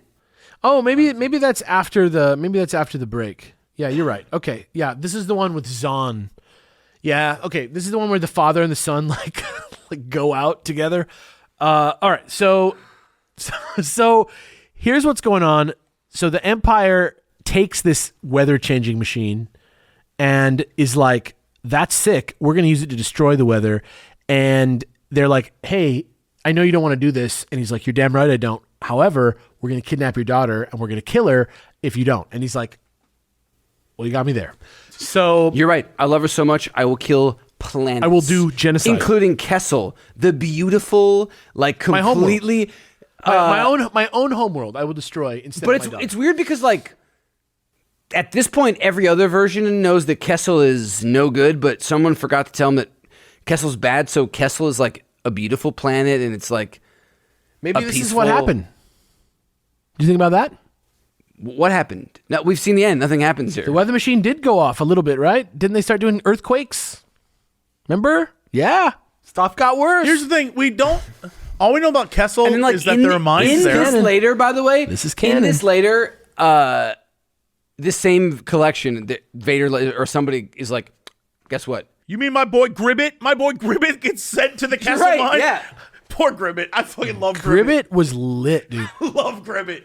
Gribbet was the vibe, dude. That was like he was a loyal That was helper. like my only like the lamest part of that otherwise good story. The frogman's name is Gribbet. I'm like, or that they were like, "Fuck you," and you're like, "They're licensed bounty hunters." Like, what do you? Yeah. This is a yeah, very what the weird- hell? Okay, so I would be pissed, but that's I guess the whole point is the Empire. They could is have like been a there bad- for Empire Strikes Back if they weren't thrown in prison Gribbet- unjustly. free Gribbet, dude. For Guys, Gribbet. I'm just starting to get a sense, and I don't want to sound like a hater, but I don't think that the Empire is as good as they tell us all. Whoa. Yeah, that's true. Whoa. There's not a both sides to this. Dude, be quiet. You're going to end up with Gribbet. You don't want to be there. Yeah, you don't want to. Dude, We're all going to get Gribbeted really soon if things go If things don't go great, we're gonna all be gribbeted real soon. So I don't want to be gribbet, man. I don't want to get gribbeted either, bro. So the daughter immediately escapes and gets on the Millennium Falcon, and then does the Kessel Run because Han Solo will never pass up a chance. He's like, head to Kessel, the Kessel Run. You've got it. I'll do it. And he sets a record. And I was like, fuck you. Of course he did. He did it every time. He did it in the movie. He sets a record every time. He's Han Solo. He flew that Kessel Run. It's one of the lines. I just don't. It's one of the lines in The New Hope. It happens every day. It's like when It happened one It's time. like when Doug Funny opens his closet and he has 19 of the same thing. Yeah. That's Every day a Han new Solo record. running that's him. That's him running the Kessel Run. He has it on PS1. That's his workout in the morning. Yeah, it's like Star Wars Episode drives 1 over Racer. there. It's just goes like through it. the high score screen, and it's just HAN, which, oh my God, his name even fits. Yeah, it's his whole name. Yeah, that's When it. I- last when I name is first thought actually- about Star Wars, the kids movie, I made Han's name so that he could be on every top score because he's And number to one. this day, when I play He Ridge doesn't play Racer, it co-op. He only plays it I'm solo. Han. And he's solo because no other person's on the high score. His name actually isn't Solo. He's just alone. On that scoreboard. Do you ever think about that? What do you think he'd get on Top Gear? How do you think he'd do? I'm George Lucas. right This is here how with I- us. It's crazy. Do you want to go down to the airport Sbarro with me and hang out? I That's do what have I questions do. about Gribbet, George. I have a lot of questions. I didn't do shit with Gribbet. Did you ever see that documentary where, like, in the B-roll of the documentary, it's not B-roll, it's like a guy talking to the camera. Yes. George Lucas is like in the frame. And just like, walks in through. frame. It's He's great. like, he was just on the street that day. It's so bizarre. It's like, there's no weirder cryptid in media than like George Lucas in real life. Because he keeps he's like just... Do yourself a favor while you're listening to this. Look up that picture of George Lucas and J.J. Abrams where George Lucas like seems like he just finished using the Flash's powers to get to J.J. Abrams from his house. It's one of the funniest things I've ever seen. Like, real talk. Like, just look up George Lucas, J.J. Abrams, and it looks like he just ran 3,000 miles in 2 seconds to arrive at his door. Can we start a podcast like thing? I don't know how. We're just George Lucas cryptids. Yeah, like We're George, just- George Lucas sightings. Yes. Like bad clips of George Lucas, bad images. If you're a listener on Patreon Oh my Oh my God. and you've seen, Oh my God. yeah, he looks like he just ran. He also does the like reverse flash, hide his identity. That's what I'm shit. saying. Look at him. Also, Yeah, wait, is this a real picture? it's a real picture. What sells it is J.J. Abrams' hair is thrown up. It looks like- as though speed happened, Yeah. and is confused as though a man just appeared in front Yeah, of him. I'm This serious. entire photo is perfect. Yeah. So imagine that, but in the documentary, it's just a guy walking on the street, and then George Lucas just comes in off camera behind, going into a He building. doesn't know he's in the movie. He's just on his way somewhere. It's amazing. I can't. We need more George sightings. Have you seen the one of him at Sbarro? Yes. It's incredible. Have you seen the clip of him and Carrie Fisher where he's like, I was trying to save motion pictures. I was trying to save motion pictures. She's like, George, you said you were going to have lunch with me and you went to the Playboy Mansion. And he's like, it wasn't there for the women. I was there to save motion pictures. Oh, fuck. Anyway, Sorry, here's a great meme. They said my dialogue was bad, but then I heard Poe say, somehow Palpatine returned. It's fucking Ahsoka and him like laughing. he's like, what? You should have done it faster and more intense. Okay, so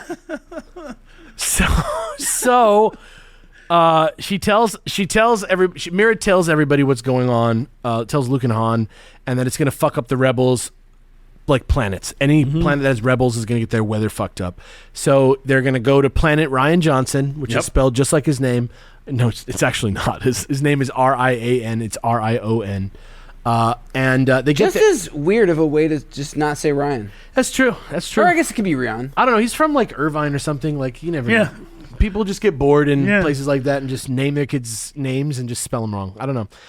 No roasties on Ryan Johnson's name. I'm just saying. Yeah, I For know all a guy. it's Look, like I know a his- guy in Irvine named Ian. Ion. Yeah. I know.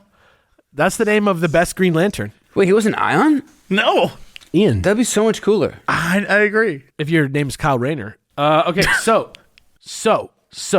they get to the planet they find out that it's destroyed. It's a snowy tundra planet now.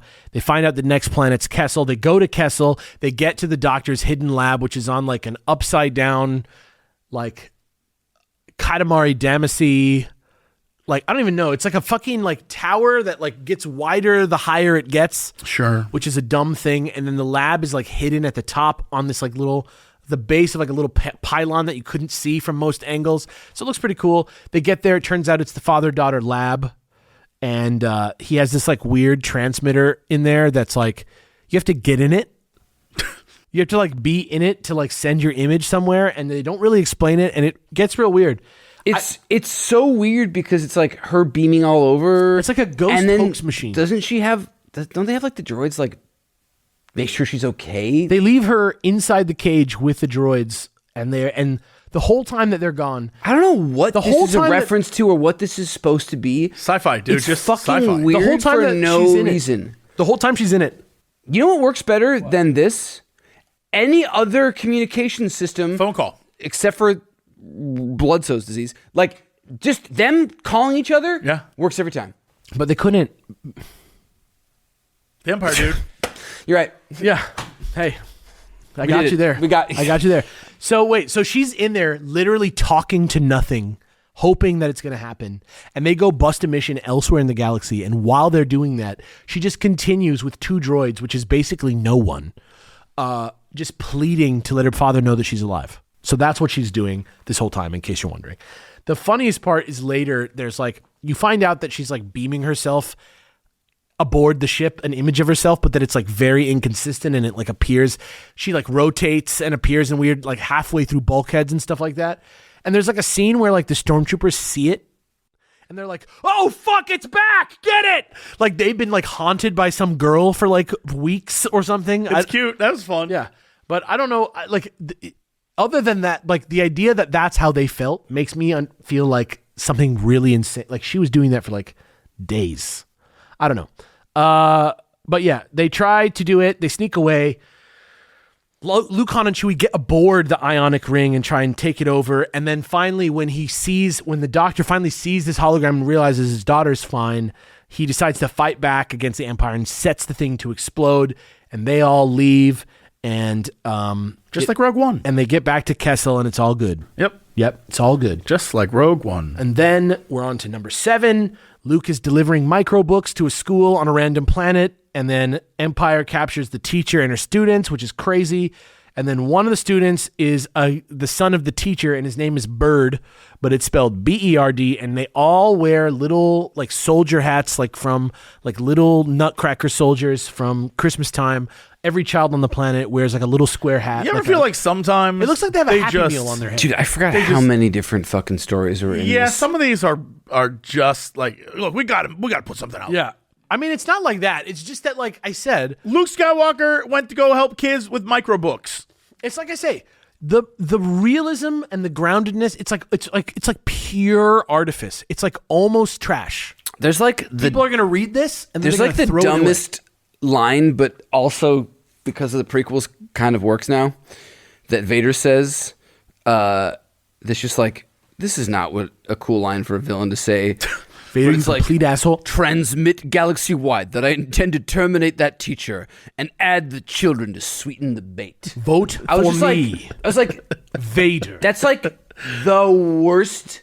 It's the fucking If he said, like, two worst slurs- Vader thing, except that he then famously murders children. This is like, why is Vader fucking with a teacher in a galaxy-wide conflict? If he Vader's says- fans love it, dude. If he says 3 or 4 more like socially unacceptable things, he could be the president. That being said, though, Yep. Vader has like several He could puns run. in this thing too. So Yeah, Vader. Whatever. I still can't believe we're not at the Vader smoke. I'm just so blown away. There's still more. Well, that's like actually quite a long plot. Weirdly, It's too much. but so they're delivering these books. Bird gets away. He gets on Luke's ship and tells him that they need to go save all these people. So Leia's like, we can't spare literally a single person. We're so fucked. It's my orders that like led us to this. But Han finds out about it and he's talking to Dodonna, and Dodonna's like, I can't spare a single guy. And he's like, well, you don't own my ship, so I'm going to go do it. And then as he's walking away, Dodonna's like, I know you fucking would, you bitch. Like It's to a- himself. It is a good bit where it's like, we can't spare anybody. He's like, I'm not fucking part of your army. And it's like, Or are you? I thought of this plan after I was done canoodling with Leia that one time. Didn't I? Leonard Nimoy disappearing in The Simpsons. Okay. So that happens, and they decide to draw away the fleet of TIE fighters. And so then Bird's mother comes to him in a dream overnight and warns him that the Empire has a trap laid for them. Dude, Bird tells Han this that. isn't even the fucking Force. There's nothing. He just has a bad dream that's 100% correct. Yeah. That's what happened. Sorry. I saw it. It's in here. Right here in the books. That's what occurred. Fuck you. I read it in the Journal of the Wills. So Bird warns Han, and they go down to the planet and separate from the group and sabotage this TIE fighter fleet. And the Rebel fleet is able to distract the Empire's fleet in orbit. And so they're able to get some ships, sneak some ships down to the planet and get everybody off the planet. And Herrix gets to live to fight another day against the Empire. Hooray. Yay. Hooray. Okay, are you guys ready to hear about the weirdest looking guy? He's like if the ladybug from A Bug's Life was evil. Mag Doom. You ready for this guy? Honestly, Great name. Great name. Great name. Horrible planner. Horrible planner.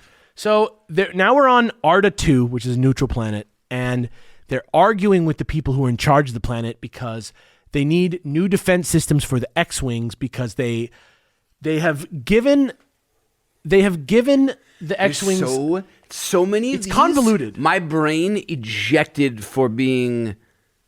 It's convoluted. Basically, there's a part in the X-Wings that the Empire can track. And they're like, what the fuck is this? What are you fucking talking about? You owe us new shit because we're like getting fucked. Because you're supposed to be neutral. That's your whole fucking bit, except for you just like gave them aim hacks. Yeah, and they're like, oh no. And so I love that's a solid Doom buy voice. the extended warranty. yeah. Oh no. And so they're like, we didn't help the Empire. We're neutral. And then Leia's like, or Luke's like, actually, Princess Leia's going to speak at the trade show, so watch out. So then we see Mag Doom, who is like the guy who's like one of the leaders. He's the one who's been going behind everybody's back to like do deals with the Empire. He sends people to kidnap Princess Leia, even though the people that he hires don't want to do that because they think it's shit what he's doing. But he forces them. But like, they're in debt to him, so Yeah. they have to. It's like a father and son, and the dad owes him a lot of money. So then Luke gets back to where Leia's staying, and he finds she's been kidnapped, and he goes after them too. And he catches Kiros, who is the dad. But Leia's been taken by the son Zahn into the Crystal Catacombs. So they go in the catacombs, and they're attacked by this like squid, like eldritch squid-looking, like Pokemon-looking, Splatoon-looking Something. I'm gonna be guy. honest, thing. this is the most exciting part of this whole thing for me. It's called a Kadak. It's a giant squid worm. It just is like a little Cthulhu or a little It looks fucked up. cosmic horror reference kind of thing. It looks bad. It fucks Zahn up. It rips the entire back half of his outfit off. And Good. They escape, but they leave like a pile of bloody clothes behind, and then Kiros and Luke find it. They're like, oh, Dude, And- this collection, they think that one of them or multiple of them is dead like numerous times. So much. Like, think about if you just thought somebody that was like close to you was dead this much, it's got to have an effect on you. Or do you just become numb? Imagine like Yeah. the Avengers You go become out. numb enough that kissing your sister is the only way you can feel anything again. I can't take that ride. How do you feel about that? I'm not. It doesn't sound like you're insured by survival. I'm George Lucas. I got to back out of this one. Back in the writer's room. I'm calling the general. I'm calling the police. Call the general. That's Garshire. I was about to say. Okay. So basically, they find out that the blasters don't harm the Kadak, and Luke's like, I don't have a fucking blaster. I got my sword, and he cuts that shit in half. And they're like, yeah, I did it. And then the guy that he just saved, like, fucking duffs him and knocks him out, and was like, sorry, kid, I had to do it. And then immediately, I was like, mad. Kiros, fuck you. Yeah, Even though I wasn't absolutely. in on this, I was like, your boss is the only. They draw him like another Disney villain. Nobody else he looks like a Alice in Wonderland He bad literally, guy. he literally Like, looks. I said it earlier. You're, like, fuck you, dude. He looks like if a spade was an organism. Yes. You know who the Shi'ar are from X-Men? The Shi'ar? Yeah, like like if They're they like the bird people. Yeah, if they took their like weird helmet off, Yeah, their hair looks like it's that. like the yeah. same essence. And They were in the cartoon a lot. yeah, and it is Marvel. So I don't know. Just saying. Maybe Professor X finds Mag Doom particularly sexy. We don't know. That's how I'm putting that together. that checks So out. Han's been shuttling people read that down to comic. the Arta 2 trade show, and he finds out about Luke and Leia. He goes out looking for them immediately, finds Luke, explains what's going on. Then they find Leia and Zahn, and then they go back to the trade show to confront Mag Doom because they now know that Mag Doom is the guy, even though Mag Doom just lent Han Solo a speeder, which was his plan to like avoid suspicion. Though even though as soon as he gets to them, they're like, Mag Doom's the bad guy, and he's like, word, let's do it. Bet. This reminded me of like Chewie's death in Yeah. Rise of Skywalker. We're like, why would you then just solve it Immediately? a second later? Well, but that's even the crazier part is that they get back and he's already in trouble because the dad already like put him on blast. So they didn't even get to like finger him because I think they were running out of time on the comic. And Magnum's into him. They're fingering him. yeah. Mag Doom. It's all sex for me. Mag- They look like humans, but they're actually birds. Yeah. Yeah. And this is the part. Oh, it's Mag Doom who does it. Mag Doom is the one who judo flips. He literally grabs Leia's wrist and puts her upside down the other side. He like smacks her on the ground as hard as he can. Let me see if I can find the panel because The it is worms absolutely crazy. do not care. It is absolutely crazy what he does to her. I'm going to find it right now. I wish that this was a visual medium because it's What's actually so funny is watching you flip through. I can see you flip past the kid having the dream. I can see you flip past the trash. We didn't talk about in that story with the kid bird that one of the Imperials inexplicably is like a lizard man from D&D. Yep. They put aliens in here in a way that they never look like the original Star Wars made a cosmonaut and like a little bat guy work together. Here, the aliens are like, they don't go together. Look at this shit. Look at him just babash her down. Look at how hard. Look like that would paralyze her for life. Yeah. Look at also, this. God, he looks so weird. Just fucks her right up. He's like a worm tongue looking dude. Yeah, That's what and I'm saying. she's He's a wearing little like wormy. she's wearing like a ripped muumuu already. It's like very slutty. Like the picture of her getting. It looks like he's like assaulting like a hospital patient. Yeah, it's like double. It's like double insult, except a hospital patient with massive, out of it. like a gown, a hospital You're gown, faking it. and matching high-heeled like Walk it off. mint green boots to go with the hospital gown. But it's like a gratuitous picture, so it's also disrespectful to Leia in that way, where while getting her ass kicked, both her like thighs are out and looking good. It's like Some sweet game. yeah, it like sucks. He just smashes her down. But I just thought that was so crazy. And then he just runs away. And then they chase him and he gets on a ship. But then Kiros is on the ship. And then Mag Doom messages Vader to be like, bring the Imperial fleet. The rebels are here. We got him. But then Kiros attacks him and he doesn't get the message off.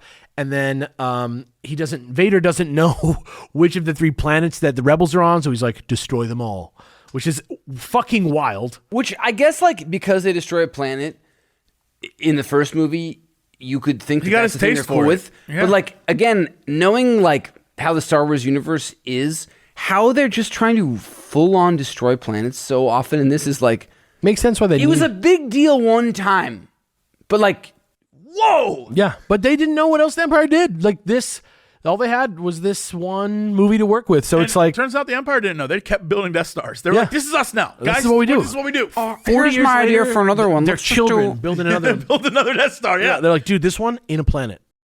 It does like 8 planets at once, bro. It's crazy. Yeah, and it makes a lot of sense. Trust me. The rebels are fucked. I mean, the resistance is fucked. Yeah. But okay. So the crazy thing that happens here is that at the end of this, the battle is like in the favor of the rebels. Like the Imperials are like fucked. Like everything went wrong for them. They didn't get the drop on anyone. Their inside guy got duffed. But Kiros is like, fuck this. Vader, you complete asshole. You're not getting away this time. And he's like, I'm going to crash my ship right into you and kill myself and make my good name back. And everybody's like, Kyros, do not do that. We are winning already, man. What are you doing? We are winning. And he's like, I got to do this. And then he's going to, and then his son is like, Father, no. And he like flies his ship over there. And then they're both like, no, we're going to all crash. And they just all die and for no reason. Dude, I put it down after this. Everybody was like, and then they're all like, this wow. This one, like, let's go. Then they just like both, you're like, what the fuck? They're like, well, that tidies that up. Let's head home. never Who wants- deal with those Guys, like, characters made again. all the wrong choices every time. Jerry Seinfeld, pizza? So yeah, like the saddest possible thing happens and they like leave. And then we're on Ota, on the ice planet Ota. Luke, I mean, Davis's favorite. I was going to say Luke's favorite. Boba Fett. Yeah. So Luke's chasing a TIE fighter in his X-Wing. They're in like a canyon. The TIE fighter like makes an avalanche happen and it makes them both crash. And then he chases down the pilot and it's Boba Fett who like has like young man energy. I don't know what to say about that. He looks like little like kid Boba Fett. Like he looks like Kid Fett? Like have you ever played Kid Dracula? Yeah. You know how it's like supposed to be Dracula from Castlevania, but he's he's a like kid. a sweetie boy? Yeah. That's like the vibe of this. Like Boba Fett does not have a hard edge in this story. I decidedly did not get that same vibe. He just doesn't have a hard edge in any way. They made him like, like "Come on, at let's the go." end, he becomes like Terminator, where like nobody can kill him; they just have to stop him. That's true. But it's also weird. I guess they didn't have his ship yet, but they did have his like right colors. If this was Din It's just weird Djarin, because he was like so. Otherwise, he was like, "You're not worth my fucking money, Solo." Like I'm after like a real prize. Like that kind of stuff was like kind of cool, but I think because like the old guy and everybody else was like so not cool in this that you're just like, this is not a good look for you. You didn't like the cavemen? The many cavemen? the Snowgores, Just like the Snowgongs, Yeah, Snowgores. I don't know. This is just not the cool, like, Blismos. the animated short in the holiday special was Way like cooler. a better thing Yeah. for him. This was like They didn't- You have the pieces except for you just like It's just a swing and a miss. It was just like they tried to do a Boba and they didn't get it. They didn't get the Boba right. yeah. Boba. If this was like Gribbet or whatever, If this was Gribbet, this would be his cool Dude, story. Gribbet's finest hour. Yeah. Boba Fett's. I love Gribbet, man. I want more There's like a Gribbet. picture of him somewhere, like on one of these books or something that I see like all the time. A picture of Gribbet, and I don't know where it is. And I see it a lot, and I saw him in the story, and I was like, oh shit, that's where that's from. It's Gribbet, dude. It's fucking Gribbet. I love Gribbet. So they're called Snowgars, and they meet up. They get captured by these like they look like guys in ghillie suits that are like doing Yeti cosplays on skis, but the skis are like electric, and they have goggles on. Yeah. And they get Yeah, kidnapped, it's accurate. and they get taken to an ice city, and they're like, we don't want to hurt you, but we need smartums. We need smarty boys to help us. 'Cause Imagine we're dumb. cavemen plus Planet of the Apes. Like, that's the vibe. It's a weird... Yeah, that's exactly. But they're also like dressed like snowboarders, professional 'cause it's the snowboarders. future.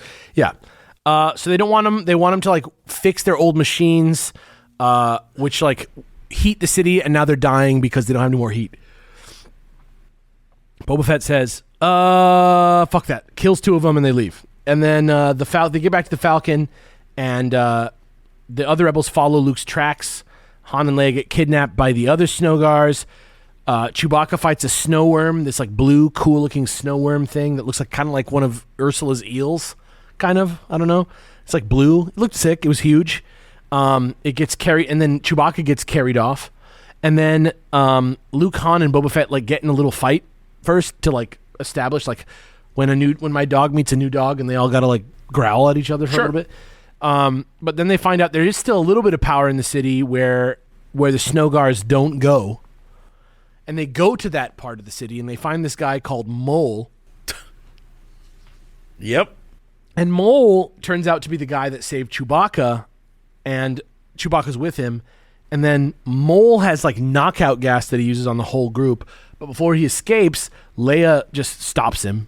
And then Boba Fett's like, that was crazy. I was here to get Mole. He's an Imperial He's spy. the guy I wanted the entire time. And they fight, and Boba Fett gets trounced, and they escape, and it's all good.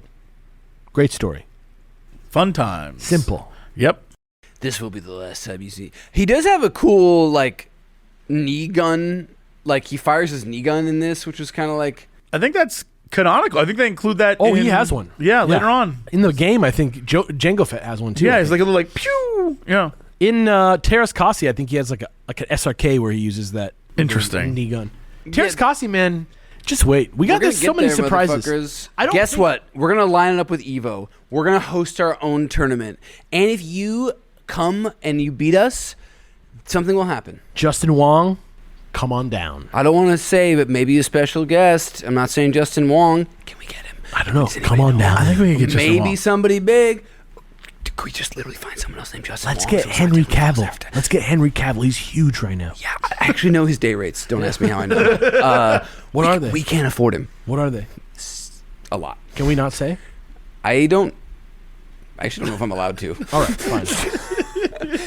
I'm sure somebody signed the I know this is gonna blow your guys' minds out there. Henry Cavill makes quite a bit of money. That's crazy. I was unaware. He's very good looking, and everybody wants to look at him. Henry Cavill, down to do a lot. There is an asterisk, which is that you pay. Yeah, yeah. Okay. I wish that was for me. Good answer, man. I just do it. Yeah. I would do. I'm like, okay, I'll do it. I'll just say, I'll go to bat for myself and say, I would do more than you would expect for a lot less than you would think. Is as an alternate to Henry Cavill? In general. How do you end up on the list? It's also a day and night rate. Yeah. How do you end up on the list? Sort of a weekend More rate. down than you'd think, and quite affordable. What casting calls have you guys both been on? I can't say. You run into him at a lot of NDA. open calls? All right. Star Wars newspaper strip. We take a break. I have been in the same room as him one time, just real quick aside. This was the Comic-Con when they first revealed like the Witcher trailer. Yeah. And it looked sick and everybody was hype. It was. And he was so excited, and we were at this bar in San Diego. Everybody in the bar was like, you know, like when a hot person's really happy and nice, everybody's just like, yeah, I'm happy and nice too. Everything's great. I just kept looking over, and he was just like smiling. Everybody was like so happy to chat with him, and he was so happy. What are we talking about? That's why I spent so much time. See? What? The fucking hot people. What It's happened? hypnosis. Where are we? I just take a couple minutes, check myself out in the mirror in the morning after my I'm shower. very cheap. I'm always happy. When I'm butt naked. Give it a little twirl. Every day I'm happy. I don't know what you're talking about. Yeah. So we take a break from the arranged comics to go back to ones that are like a little bit more in the same format as they were in the newspaper. Mm-hmm. Because this is where we get the black and white color alternating. Fuck, is this the quadrille? Yeah, this is bullshit? the drill. Yeah, I didn't think this was that bad, except for the mechanics of his plan. This is such a densely packed comic. This but it's like this not- makes the way that they use the very specific terminology makes the writing of Final Fantasy 13 seem so followable by comparison. Like, goddamn, this plan is so fucking dumb.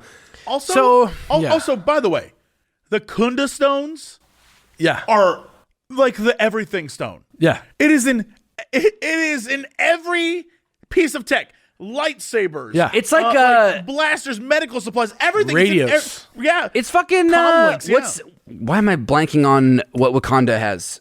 Vibranium. It's like how they explain that in Yes. it's like minerals and all of their stuff and I'm going to explain this.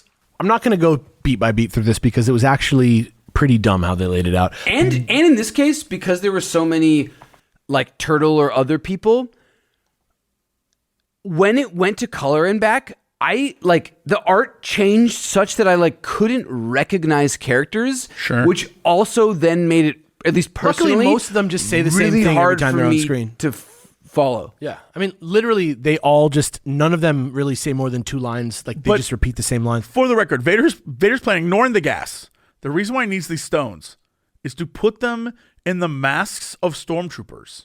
Yeah. So they will not be affected by his gas plan, Yeah, which is so terrible. He needs to get stones to put in the masks. So we're at this planet where there's these like turtle people. And the turtle people are the people, as we've covered, that make the crystals that power the Star Wars universe. They like run everything. They resonate. One of the turtles is like about to be betrothed, but he is like Maurice from Beauty and the Beast. His head's in the clouds. He loves inventions. That's and he's been working on this. Exactly. He's been working on this like new version of a radio or something. I don't really exactly understand what it is that he's working on, but it's like his baby tech. It's like a new resonance frequency. Yeah, and he keeps trying to make it work, and it doesn't work, and it's getting so bad that his like betrothed wife. It like not only does it not work, it ruins everything around it. Yeah, his betrothed wife is like not excited about being with him anymore because he's not a man of. This was not like a man of value. But hold on, let me explain it because it's really convoluted, and I just want to make it all I'm make just sense. like, it was brutal because he loves her, and then she like goes away to like have a weekend of like living simply, and then like loves it, and then he's like, no, but I thought we were gonna do this, and he's like, it was never gonna work. Like your shit never works. And I was like, what if somebody says that to you where they're just like, you don't have it, dude. It's never gonna happen. I don't know. That was poor that guy. I've been there. I know it. I know the feeling. What? Huh? Who's told you that? I mean, Henry Cavill. I'm not going to put somebody on blast today, but you know, it's occurred in my life. Okay. I was at this bar and Henry Cavill guy was was there and everyone was just- smiling. He was super excited. It's like, He was happy all about your Witcher. dreams can come true. Except For yours, Alex Fasciani. I want to talk to you, Davis, but you were so happy. I didn't want to ruin the vibe, so I just went back to the room. I was wearing a Kingdom of Amalur shirt at the thing, and I You're fucked like, up. I invested in Rhode Island. I fucked up. Kurt Schilling. Who knew? Yeah, who knew? But Sounds like he struck at all right, baseball. all right. I don't know. So Vader made a fucking spray. Vader made a fucking spray out of the crystals, and what the spray does is and it's like a can of aerosol. It's basically a mind control spray for all intents and purposes, except what it's supposed to do is make each species' worst trait like magnified, Humans' worst trait, our flesh melts off. turning into goo. So Yeah, it turns out our but weakest trait is our skin. We're Yeah, getting who knew? ahead of ourselves. We're getting ahead of ourselves. The point of the gas, the point of the gas is that it makes people listen. Can we get it further ahead of ourselves? I think that's why he wants it. I think he wants it because right. It's to make them to compliant. bend people to his will. The guy who can do that with his own. But again, I thought that Famously, you can do it with his own powers. all you have to do is kill one person with your lightsaber, and everyone does the same. He's quite proud of the fact that he does not need a spray to do this usually, but today he has a spray. Except the spray also makes them dumber, Yeah, and in one case, so dumb that it kills a person. he can like forget, but it's more like repeated exposure kills the person. Yeah, do you think it's like how much you spray it on them? He sprayed the old wise guy one time, and he's like, because they're like, oh, their race has their IQ on their skin, and it went away, and then they had to go bury him. Yeah, because he's old. Like he just wasn't ready to take. He wasn't ready to get gas so hard. Yeah. But all right, hold the fuck on. We have to get to the beginning of it. We got to get to the beginning of the story. I'm actually just going to try and end this as fast as possible. The whole time, nobody knows why Vader needs all these extra crystals because it seems like he already has the crystals that he needed to make the gas because he's got the gas. But eventually, you find out that the main rub with the gas is that it turns humans into goo, which is not what anybody foresaw, and it makes Wookiees sneeze is another part of this. Cool. But so now we know that the reason that he needs all these extra crystals is because when you mush them up and put them into a stormtrooper helmet, it acts as a perfect filter, like activated charcoal, Right. which is also a great filter if anybody really needs to not smell a gas instead of inventing a crystal. Also, just take activated charcoal. Yeah. And it's supposed to be like a filter. And so now he needs to steal the entire planet's supply so that the entirely human empire, It's except an for empire that is Is that a lizard that hyper-racist. wears a full outfit? That one but lizard is a lizard. he like completely sacrificed every one of his limbs to kill the rebels, and it didn't help. But so basically, he's like, I got to give every single stormtrooper one of these because if I ever deploy this anywhere, it will kill every human. And so that's what happens. And then they're like, how are we going to deal with this? This is going to be unleashed everywhere, and it's going to kill everything. But luckily, what happens is that stupid ass invention that guy's been working on the whole time. What? When it fails, it like blows up every crystal, so it can like turn off your filter. It can like blow up the filters too. So that happens. Except that there's one little gaping plot hole about this. The cloaks that they use, it acts as a filter because it has the Kunda stone dust in it. They rub their. It's like in it, but shouldn't it also destroy that too? Plot hole. Destroy. Like, the reason those cloaks that they wear make them immune to the gas is that it has the Kunda stone, so it acts as a filter, but it's like, why aren't those crystal particles destroyed too? Because I don't. Like, wouldn't the resonance destroy those as well? I don't rest my case. I don't know. It doesn't matter. That's targeted resonance, It doesn't matter. Nobody was thinking about this. This That's plot- just science. This That's plot- like Havana syndrome. Like I said, the drawings were probably drawn before the words were written, so they just kind of make sense. But that's the thing. That's the mechanic of this. At the end, crazy old Maurice's invention actually works, so his wife wants to fuck him again in the end. That's the moral. And then we get a absolutely beautiful, Finally, an actual banger. absolutely no. Well, there's something in here. Before that, we have We're the not going to retelling. go. We're not going to go through the plot of this one, obviously, because we just did it recently. But a beautiful beat by beat recreation of Star's End. Han Solo at Star's End. Yes. Which I just want to talk about the art for a minute. Is fantastic, and Bollocks looks different than I would have expected, but he looks good. Everybody in here looks like they're from like the 1930s. It's a beautiful sort of way they did it, and the lines are so thick because obviously the drawings were so small, but it really looks good, and it's a really good adaptation. And if I had the trade of this, like they made in the 80s or 90s or whenever, I would be hype about that. Also, the cat people look great. It took me a sec to come around to this in both pacing and in art because, like, I've seen pictures of, like, Bollocks and Blue Max, and they're not this version. They don't look like this at all. Yeah. And so I had a different version in my head, but by the end I, like, kind of loved this, like, janky version of it. And even though it, like, jumps through so much of the book, it then, like, slows down. Like, him and, what's the guy on the planet? Not Doc. The guy that gets, like, killed. The old man, Yeah, Herkin. Yeah, him and Han actually, like, their relationship kind of, like, works. Like, we spend more time there. We don't get the cool spacing in hyperspace of the bad guy. We get a, like, reference to A New Hope where he, like, shoots him under the table again. Yeah, but largely it's the same. But exact. it's the same, like, beats, and then even the end, like, Star's End, except for instead of the wife, it's like another guy, you know. But yeah, I don't know. It was cool to see it again. Yeah, and then we get to that moment when you're like a teen and you're talking to the girl you like, and then all of a sudden your voice like drops for a second, and it's like the first time you've sounded like a man in your entire life, and you finally find your footing. And I feel like knowing that this was I wouldn't know what that's like. knowing that this was a newspaper strip, I'm very shocked that the tone and the pacing and the art and like the fact that it's like Felt very like a real ass comic. But isn't it the same writer? the writer is for this one is I'll tell you right now. There's several writers here. Dude, do they do tracing? Tracing? Is that like some of the shots It's Archie Goodwin, so in this look like they like just traced over shots from the movies in some cases? oh, it's very possible. I don't know. Not in this earlier part, but when they get to like Vader and like Han in certain lighting, I'm like, that looks like him in the Rebel base. It's But possible. The art goes like from stylized to sort of being like very close to accurate. It's Al the Williamson. Cinematography Beautiful. becomes noticeably more mature. The writing, page 396. This beats your old t-shirt idea by a million. Boom. Look at this.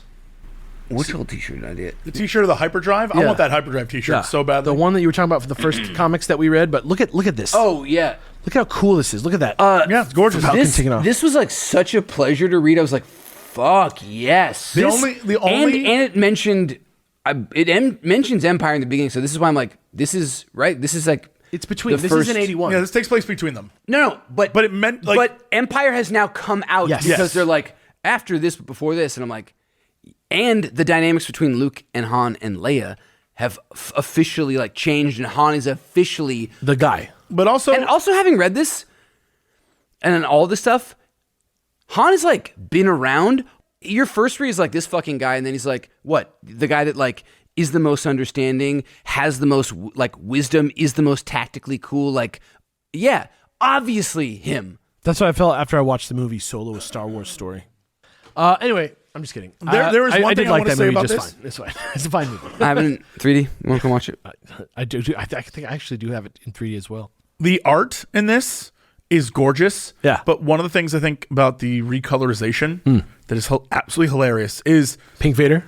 not just Pink. By the way, I love Pink Vader. Love him. But Dude, I just thought it Leia's was a vibe. outfit is incredible because they are on a jungle planet where every shot is green and brown, and Leia is in a yellow and red outfit. The entire, and they're like, we have to hide from this Imperial walker. This is crazy. And I'm like, Leia, you stand out so badly in this jungle. I have no idea what you were Here's thinking the when you were thing. wearing this. Normally, I love Princess Leia, but this time I was thinking about Tannis Shire the whole time. Yo, 10th Shire. Let's go. This is like fucking Sailor Moon City Pop. Like these are the colors, the like really great. sunsets on Yeah, all it this looks gorgeous. stuff. This like planet. It's really is, like, great. Orange sherbet. Yeah. I'm gonna get into Want it. some orange sherbet. Oh, that sounds great. I want some Pink Vader. Yeah. I'm gonna go. great I'm gonna get Ben and into Jerry's. the. I'm gonna get into the story of this really quick. Dark chocolate with berries, raspberries, Pink Vader. Oh my god, delicious. Actually, that's like. Have you had the dark chocolate raspberry like C's? That's what I'm saying. That's one of my favorite Pink things in the world. Vader. You know the You little guys want bars? to go do like a little C's date? Yeah. Here's the thing. each- You get samples. You can buy each other Dude, chocolates. when I was young, I thought it was like cool to get a whole box of the one thing I liked, and then you're like, no. They had it right. Get the sampler. You want to get the seasonal sampler. That's the fun one because that's always different. They make bespoke candies for each You season. want the sour candies. Yeah. That's what you want. Oh, Like the those are- bear. Anyway, Trader Joe's has these raspberry sticks that are covered in chocolate. They're like gel. They're fucking good. Anyway, Pink Vader. let's get into this. I want to talk about Tannis Shire. So, Luke and Leia are looking for a new rebel base after Yes. the Death Star blows up, and they are on a tropical planet that's very beautiful. And they find out that it is a Imperial training planet, and also these stormtroopers found their ship and blew it up already. So now they're stuck on the planet. So back on Yavin, R2 tells 3PO that they've been labeled KIA by the computer because they missed their check-in. So everybody's at the base is like kind of buzzing about that because most people are like, they're not fucking dead, but you know, it's scary when that kind of thing happens. So back on the planet, Luke and Leia are hiding and they're trying to figure out what's going on because they don't think that anybody's looking for them. And the Imperials are there. Yeah. And it's a walker that's like right on The them. walker looks like no walker you've ever seen before. Awesome. It's awesome looking. It's Yeah. a proto ATST. Yeah. It I mean- has like the design of. It almost is like ATPT vibes. Yeah, exactly. I think it is its own unit. Yeah, it's super interesting. So Han finally gets word of them dying or whatever, and so he's like, "Fucking what? I'm gonna go see what's up." And he gets there in like 1 second. I must stress there is a panel where Chewbacca goes "wark" like a chocobo, and I marked that down as very important to me. I was like, "Chewie speaks chocobo." Okay, so the next day, Luke and Leia wake up on the planet. The walker's still chasing them. They are trying to run from it. It shoots at them, but then the Millennium Falcon shows up. Like, I don't know how long it took Han to get to this planet, but it seems like it took about 5 minutes for him to get here. They all get on the ship. By the way, great scene. Leia's like, "What are you doing here? You're not supposed to come get us." And he's like, "You could thank me for saving you later with the smooch, princess." And she's like, "No, you're supposed to follow orders. You suck at following orders." He's like, "I would have saved your life if it wasn't." It's so pure Star Wars. It's I was good. like, "Yes." They have banter in here on par with Empire. Yeah. Great. It's great. And the best thing that happens, though, ironically, is the scenes where Han reads Luke and he doesn't say shit. Yeah. That never happens in these comics, in these Star Wars comics. Like, pregnant pause is like not part of this old style of comics. Like, it doesn't happen. But Harrison Ford, like, because Luke says something like, "Thought you were like would be outside of your price range" or something like that. Like some dig at Han trying to fuck Leia, and he just goes like, Yeah, just stares him down. It's great. he's like, "Damn, the kid is like," and then when Luke leaves. Eventually, Han's like, "Well, fuck, man. Luke's pissed, but we'll work it out." What's great is then the entire time Luke's Yeah, like, he's like, that's not how I want to say goodbye, but Yeah. I'll patch it up Luke later. could be like, "This gorgeous blonde woman who definitely wants to bang me, but my sister though." Yeah, she's so hot. So Han flirts with Leia, and Luke doesn't like it. but then the fleet shows up. Han escapes, but he does the risky thing. Man literally goes full reverse in space. Yeah, he does like the thing where you brake and then everybody goes past you. Yeah, air brake. Yep. Yeah, and except then, in space. Yeah, and then Reverse thrusters. Of course. it fucks up the ship though, so they got to go. He's like, "Oh no, the ship's busted. I guess we're gonna have to go to Ord Mantell." Oh no. So they go there, and he's like, "It's one of the few places on the galaxy where my money's good. Nobody's mad at me there." And so Except yeah. for our boy. It turns out that the Imperial Star Destroyers are already So many. orbiting Ord Mantell. So they get past the fleet to the spaceport. They split up. They find their parts. Han is like really trying to get in there. Luke is like, oh, but Han is just like putting it hard. Is and this she's a like, Is this an Empire reference? help me. Didn't he say in the beginning of like? Didn't he mention some bounty hunters in Ord Mantell that he like? Probably. Maybe. Wasn't it like a? I would have to. I don't know. It doesn't. It's not one that like is in my memory. That'd be amazing if they like backtraced it and made this or whatever. That's exactly the mind of a comic book writer. Yeah, right that'd be there. fun. That's how comic books get intertextual at all. If this canonizes Gribbet and Score, the guy who looks like Sloth and a Cylon put together, I like that I'd be guy. So He looks like if that like maybe like Krang like found a dude and then hollowed him out. one half of his face is a pure Cylon, the other half Yeah. is Sloth from Goonies. Yeah. It is. I love both of them. Yo. Yes, that's why this. I'm like, oh, Ord Mantell. That's a reference, but I didn't realize when he's leaving. He's like, oh, I thought you decided to say. And he's like, that bounty hunter we ran into on Ord Mantell changed my mind. There you go. Because he does. Gribbet is literally just like, Jabba wants that money for you. Like, yo, I'm gonna say, you know what? Gribbs is canon. Gribbs is canon. I'm gonna say that the one that he's talking about in the movie, it's Gribbet. Gribbet is canon. He's not That frog guy, Yeah. Yeah. Gribbet. I don't know. I saw that frog guy and I changed my mind. Sounds just like him, doesn't it? Just like him. You know what it actually sounds like? Troy Baker doing Indiana Jones. Now listen, Gribbet. I was just on my way to pay Han back. Oh, almost died. I Okay, can almost imagine Gribbet sticking his tongue out and him being like grabbing it and then being like, "Hey, grabbing Gribbet's tongue, and then he's got like a I've limp got to floppy tongue turn in the you front. in, Han Solo. Sounds just like Kermit. Come on. No, that's my cousin Gribbet. You're space. Jabba the Hutt will pay well for you. Everybody says Gonzo's family's aliens, but where do you think I got this weird jester outfit from? Okay, so they're in Ord Mantell. She gets attacked by a bounty hunter, and basically Luke hears her scream, goes to help her. He gets stunned because Blasted by Gribbet. Because Gribbet flanks him, and the bounty hunter tells Han that he will trade his friends for him and to come unarmed and don't bring that fucker Chewbacca.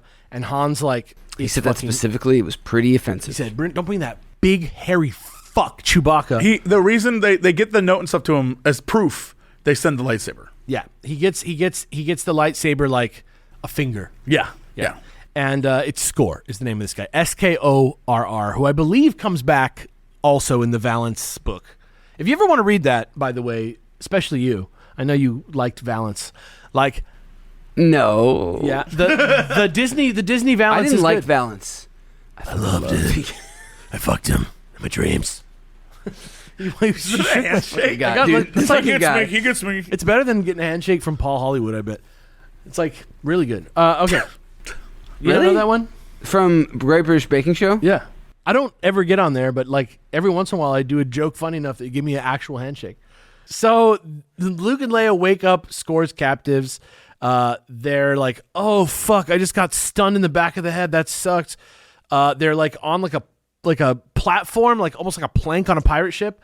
And Han shows up in a Or transporter. even like Jabba's thing later. Yeah, kind of. Yeah. And Han arrives in a transporter. Score's like, don't do anything stupid or they're going to fall. And he's like, sounds good. And then Chewbacca shows up. And Because they've been like, they have like a tracker that like tracks the Millennium Falcon. And they're like, well, he's still there. But they don't know. They don't know yet. yet. The engines are like heating up. But they're like trying to figure out what he's doing, but they can't figure it out. yeah, because Gribbet's in there like, they're like, what? he's gonna pull something. And they're like, all right, the engines are like heating up, but like they're not going there, and then it's not until there's the speeder that Chewie's actually Yeah, the speeder shows up like near shows them. up right there. They're like, oh, it's a fucking trap. And then they do that jump off the edge thing. Yeah, basically Han like tackles them off the edge, and they fall pretty far. I thought they were going to land on the ship, but they tractor beam them. Is that the first human tractor beam in Star Wars? I believe so. Like it flies over them and then picks them up. It is, and he mentions that he's wearing a metal okay. metal harness so that they could pull him. What about the rest of them? He's holding them. That's why he tackles them. okay. There's just a picture. It is weird because like they look like they're the Peter Pan kids like floating. Yeah. But technically he's supposed to be. Or maybe just the metal is so the tractor beam can lock on to something and then it's grabbing everything. Like it's like the same as the ship because I guess but then they don't like float. It doesn't matter. I was gonna say they don't like float to the ceiling of the ship. No, he just like carries them off. Yeah, I just mean like if you're in the Falcon and you get tractor beamed, like the people in the ship don't like also get tractor beamed towards the Star Destroyer. They're just in the ship. yeah. Anyway, they leave. They get to the Falcon and they like trick out. Han does all this fancy flying and stuff, and they get out. But Luke's like, "That was fucked. I don't know what's up, but I got some weird vibes from that." And then It's like, something's wrong, man. Something's wrong. And then they get to space, and Score's already there somehow, impossibly. Han is like juking, and then he's like, "Are you?" I did my maneuvers. Yeah, he's like, "What? I don't understand how anybody could have followed me. I'm the best there is." And then Every time I do the cuss run, I beat it. I beat it. I look at my board. So they all finally do some thinking. They realize, oh, the tracking beacon's in my lightsaber. So they get it out. And Was it because of the weight or just the force? He just felt it. He grabbed it and he was like, something's off. And that's it. Like with the universe, man. Yeah. And so they figure that out. Leia's like, hey, the fleet's closing in on the freighter, but I have an idea. So next scene, Score is like, we found him. We followed the homing beacon. And it's like on a escape pod that's like on its way. They just put the tracking beacon in the escape pod and fired it at the Star Destroyers. And Gibbs and Score follow it, get hit, but the Empire's like, grab them instead. And they just get thrown in prison for doing their job. Yeah, they're bounty hunters. Unfair. You mean the Empire? The Empire grabs them, throws them in prison. It's almost like they used the structure of government to grab power, and then when they had it, they used fascism to just keep power. Thank God it's fantasy. It is just weird because they're like, well, we can't both get captured because they're licensed bounty hunters. And like, I know they just wanted to end the story, but they use bounty hunters all the time. Like Vader hires bounty hunters. It just seems inefficient to be like, oh, well, you're going to Kessel. They do, the Imperials on the ship when Vader brings bounty hunters on board are like, ugh, what are this scum doing here? Actually, so, I guess because it's like him hiring private instead of like, that's fair. So have you ever remember that scene? I was just joking about this on Beard Bros because I thought when I was a kid that Lord Shredder threw a cigar at the television in Teenage Mutant Ninja Turtles, but really he was throwing a like ninja weapon at the TV and breaking the TV. And he's doing it because what he sees on the TV is making him mad and he wants to kill the turtles. So he throws a knife at the television. Vader, instead of doing that, makes a Millennium Falcon drone.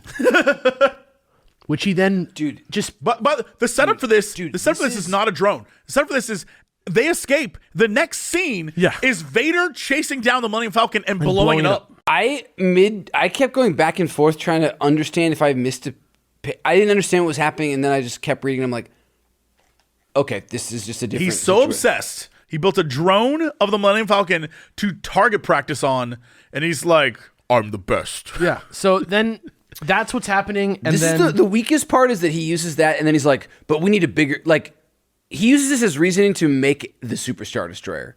The Mammoth Star Destroyer, if you will. Yeah. But it's like weird because that has absolutely no relevance to him.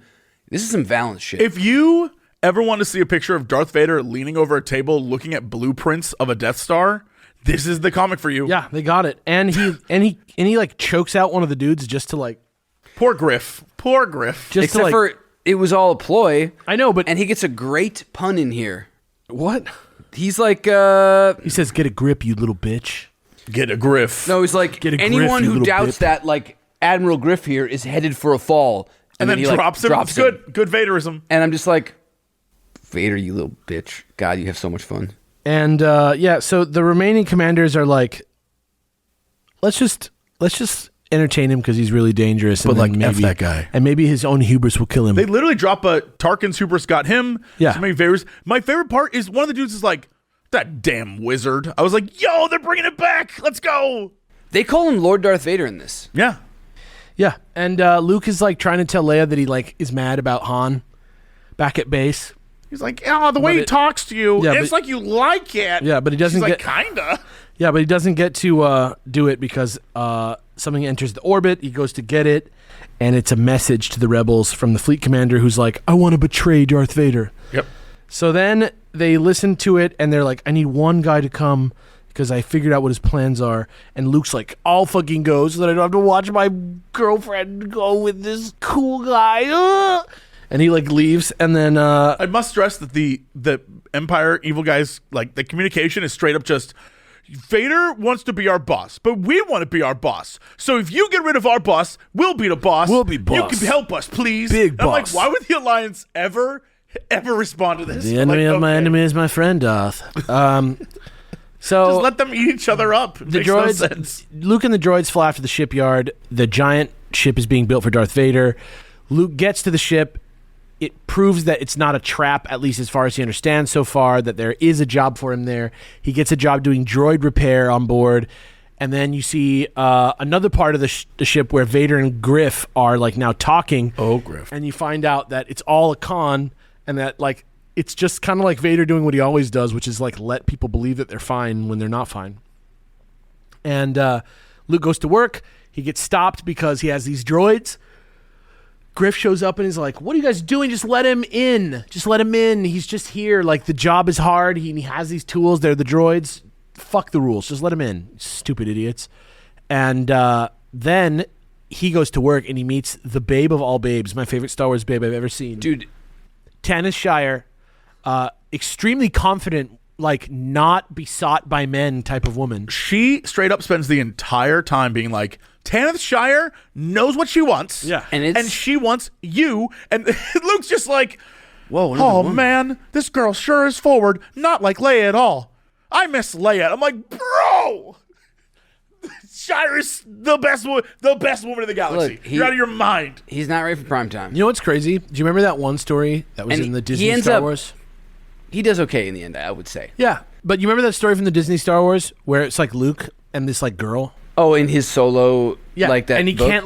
can't like see where she is, and he ends up like deflecting like grenades into her or something. What do you like? No, she gets killed by a grenade, and he just knows she's dead because he like feels. But it's like the whole time he's like about to kiss this girl, and then he like finally does, and then she like blows up. It's just like, it's just so funny how Luke's is like what Luke's character is like. It's no wonder that this dude like goes off and lives by himself and just like hates his life. Like what He doesn't. What goes his That's way? not what happens. He marries Mara Jade. Yeah, They have many right. kids. and then everything works out for him, right? and then it actually gets way worse. Yeah. You don't even know what the real Last Jedi is. yeah. You don't know who the real Last Jedi was. I'm excited. No, you should not be. All right. Yeah. You ever hear about the monkey's paw? It's for haters. Okay, so here's what happens. Tanis Shire is like just trying to bone down with Luke, and Luke is like, what? That is her entire goal. It is And obvious. he's like, I don't know what I'm going to do here. Like, I'm in a pretty, like, I can't, like, it's not a sensitive part of the ship. And then it cuts back to the admirals who are like, let's meet this rebel spy. Let's get him in the mix.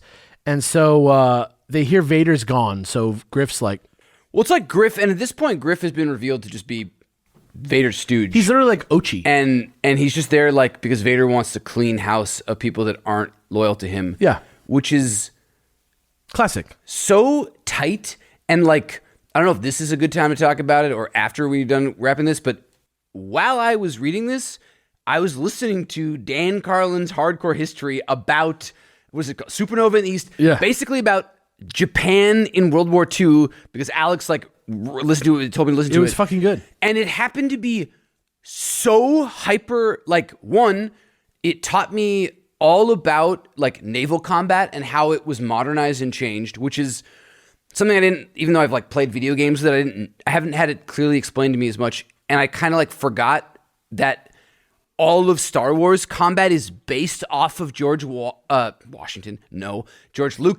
watching stuff, and then also learning about the way that the Japanese heads of the different army and navy and their kind of stuff would have these like coups, but in their culture it was like okay if it was like for a good cause. A lot of what's happening here reminded me of like very real things where it's like, instead of like, I'm going to kill him with ultimate cold or, what the fuck did he call it?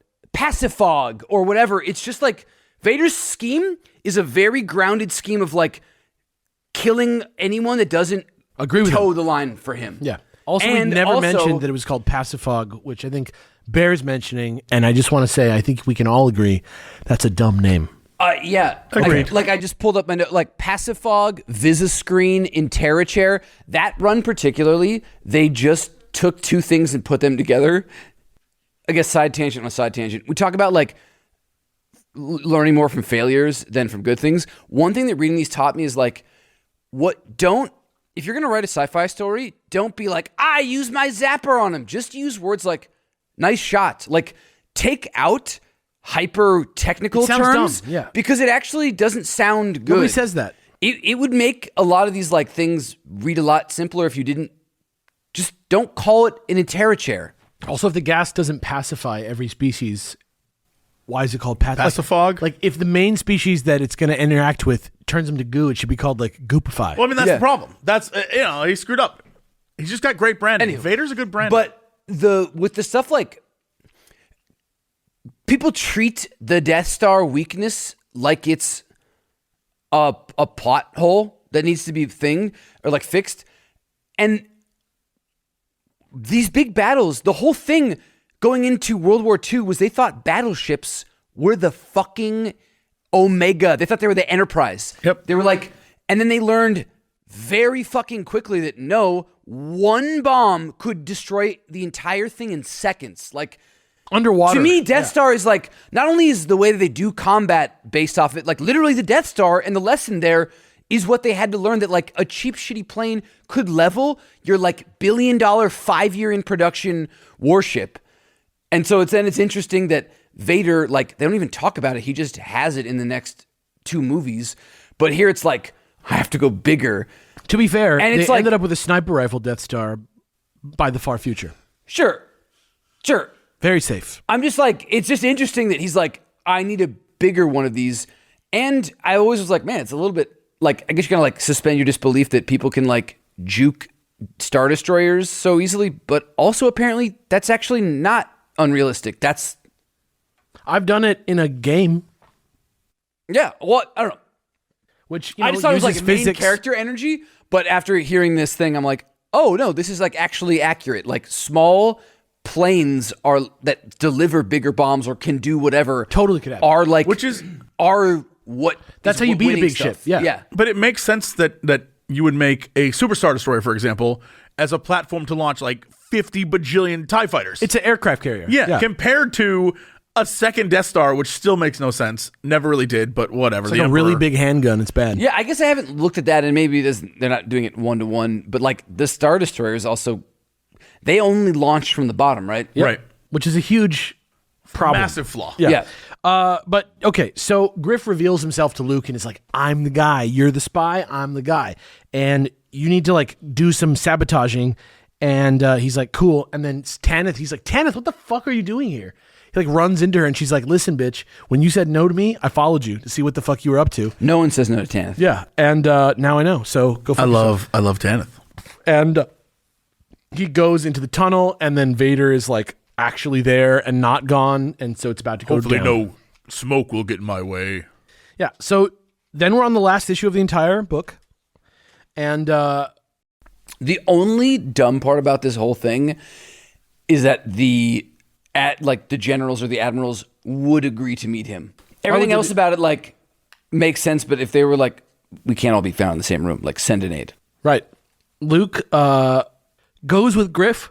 They're gonna all meet to like help shut down the droids or whatever. He's gonna like get them there, but actually Griff like flicks on the beacon and calls Vader over. And then Luke and the other admirals are talking about sabotaging the dreadnought, but Luke like gets the dark side jimmies and feels Vader, and Vader's like gets the light side jimmies. He's like, oh shit, is that Obi-Wan? I feel like Obi-Wan's here. Like, does he know? I think he says at some point Obi-Wan's apprentice. He says something in this book where he's like, I had a feeling ever since that night on the Death Star that there's somebody else who can use the Force. But it doesn't seem like he knows who it is. I'm pretty sure at the end he says, oh, that's Obi-Wan's apprentice. I mean, he might have like put it together, yeah. Yeah. But yeah, so This feels the most canonical of any comic we've read because it actually dials in, and like this would make sense that he's like, there is somebody with the Force now. yeah, To exactly. me, it lines up. And Tannis shows up. She reactivates the shutdown droids, and she finds Luke around the time that Vader finds Luke, and Tanith and the droids are able to like turn on a bunch of steam so that nobody can see. And in that steam, Luke immediately murders a stormtrooper and puts on his clothes. I mean, he knows how to do it. Yeah, I guess. And he murders the stormtrooper, puts on his clothes, and escapes. And everybody escapes. And Tanith helps him out, and she gets away with him. Yeah. So she's with them. Vader's like, I will kill that little bastard. The end. Tanith also has the best outfits of anyone in Star Wars. Absolutely. Can I hype the Dude, two of you up? she and Lando are like, that's a pair. Yeah. I want to hype the two of you up on what's to come. Okay. So much like last time where I explained a tentacle monster out of nowhere, this time, flying snakes and stormtroopers with lances. That sounds sick as hell. It is awesome. That sounds sick as hell. The tentacle monster turned out to be way weirder than I thought, also, Well, by the way. flying snakes. Which Imagine, tentacle like, monster was it? Remember that one, like, weird one? the whole episode where it's just like the cover is literally like a hentai magazine. That, like, Leia one weird and- one? There was, like, the one weird one that's, Just like, a tentacle standalone monster? weird. Oh, the ship? Yeah. Yeah. Yeah. Yeah, this is a land of stormtroopers with literal like lances. I'm so into that. It's crazy. I It's really great. enjoyed this. I really enjoyed this from like a research perspective. Like I say, not much in here in terms of like good, deep mythological storytelling or pulp storytelling. Well, it's actually like Tons of good storytelling. non-postmodern. It's like actually Accurate pulp. historical pulp, but nothing that like really made me hot for teach, except for that last. That is great. Great little arc. Ord Mantell, like the Han Solo trilogy, it does what I love about the expanded universe, where it's like all very respectful. The stakes, everything is like played with the same level of seriousness. There's no exaggeration of anything. It's like these all could exist in the universe. They figured It, out like, how to fleshes do out everyone. in a not like in a way that expands without being like, and there's the extreme cold machine and whatever. Han has always taken really well to all these different forms, and it makes sense why he's the first really big books. It makes sense why he's like the star of the comic and stuff a lot of the time. It feels like with Ord Mantell, they figured out like it's the death of the Star Warriors, if you know what I mean. Like here we like They straight up love triangle. It starts the happening. little crew that like They did say, though, the word Star Warriors in this. stuff starts to matter between the scenes. Like next time we see them, this will have This happened. is like, in this comic, the trio of Star Warriors plummets, and then they still refer to Lord Darth Vader. So I'm like, it's funny because like this must be like the phasing out period where you're like, it's going to be the last of that. Yeah, I'm very interested to see where the actual Marvel comic goes, because we still got a lot more of that as we go. I'm interested to see like where that heads after this. But the newspaper strip's coming soon, some more of that. Go to patreon.com/SWO CBC for you to like get all the stuff. There's watch-alongs there. There's Inside the outlines. Insider? Yeah, Inside the Insider drops every You guys time want an to know about episode Willow? drops. You guys want to know about Tucker? Yeah, all the goods. You guys Also, want to know about Zach and the Crack? we Zach literally McCracken. have our own YouTube page. That's right. Swakbox. Yep, What is you it? can- Star Wars Old Canon Book Club. Star Wars Old Canon Book Club? Yeah. Yep, you can just go there. That's where we're going to put Everything. games and all sorts. But right now, all the podcasts are up there, so Yeah. give it a watch. There will be videos. Yeah. Get ready. Get hype. See you later. Bye. Later, dudes. The Star Wars Old Canon Book Club is made possible by contributions from our listeners at patreon.com/SWOCBC. Thank you for your support. This month's Patreon Masters of the Force are Ben Costello, Sovereign, Ian Baronade, Trevor Isom, Patrick Rowland, Matt Wars 56, Amy W, T Boneses, Jazz Owl, Evan Alexander Guillen, Peacetime Mando, and Metroid Mike. Thanks for listening. We'll be back soon with a discussion about our next selection, Star Wars, The Original Marvel Years, Volume 3 by Archie Goodwin, Al Williamson, Wally Lumbago, Carlos Garzon, and Larry Hama, among others. This episode was edited by Alex Del Campo and Alex Fasciani. The theme song is Venus, The Bringer of Peace by Gustav Holst, performed by the U.S. Air Force Heritage of America Band. Original show art by Jackie Whistler. See you next time.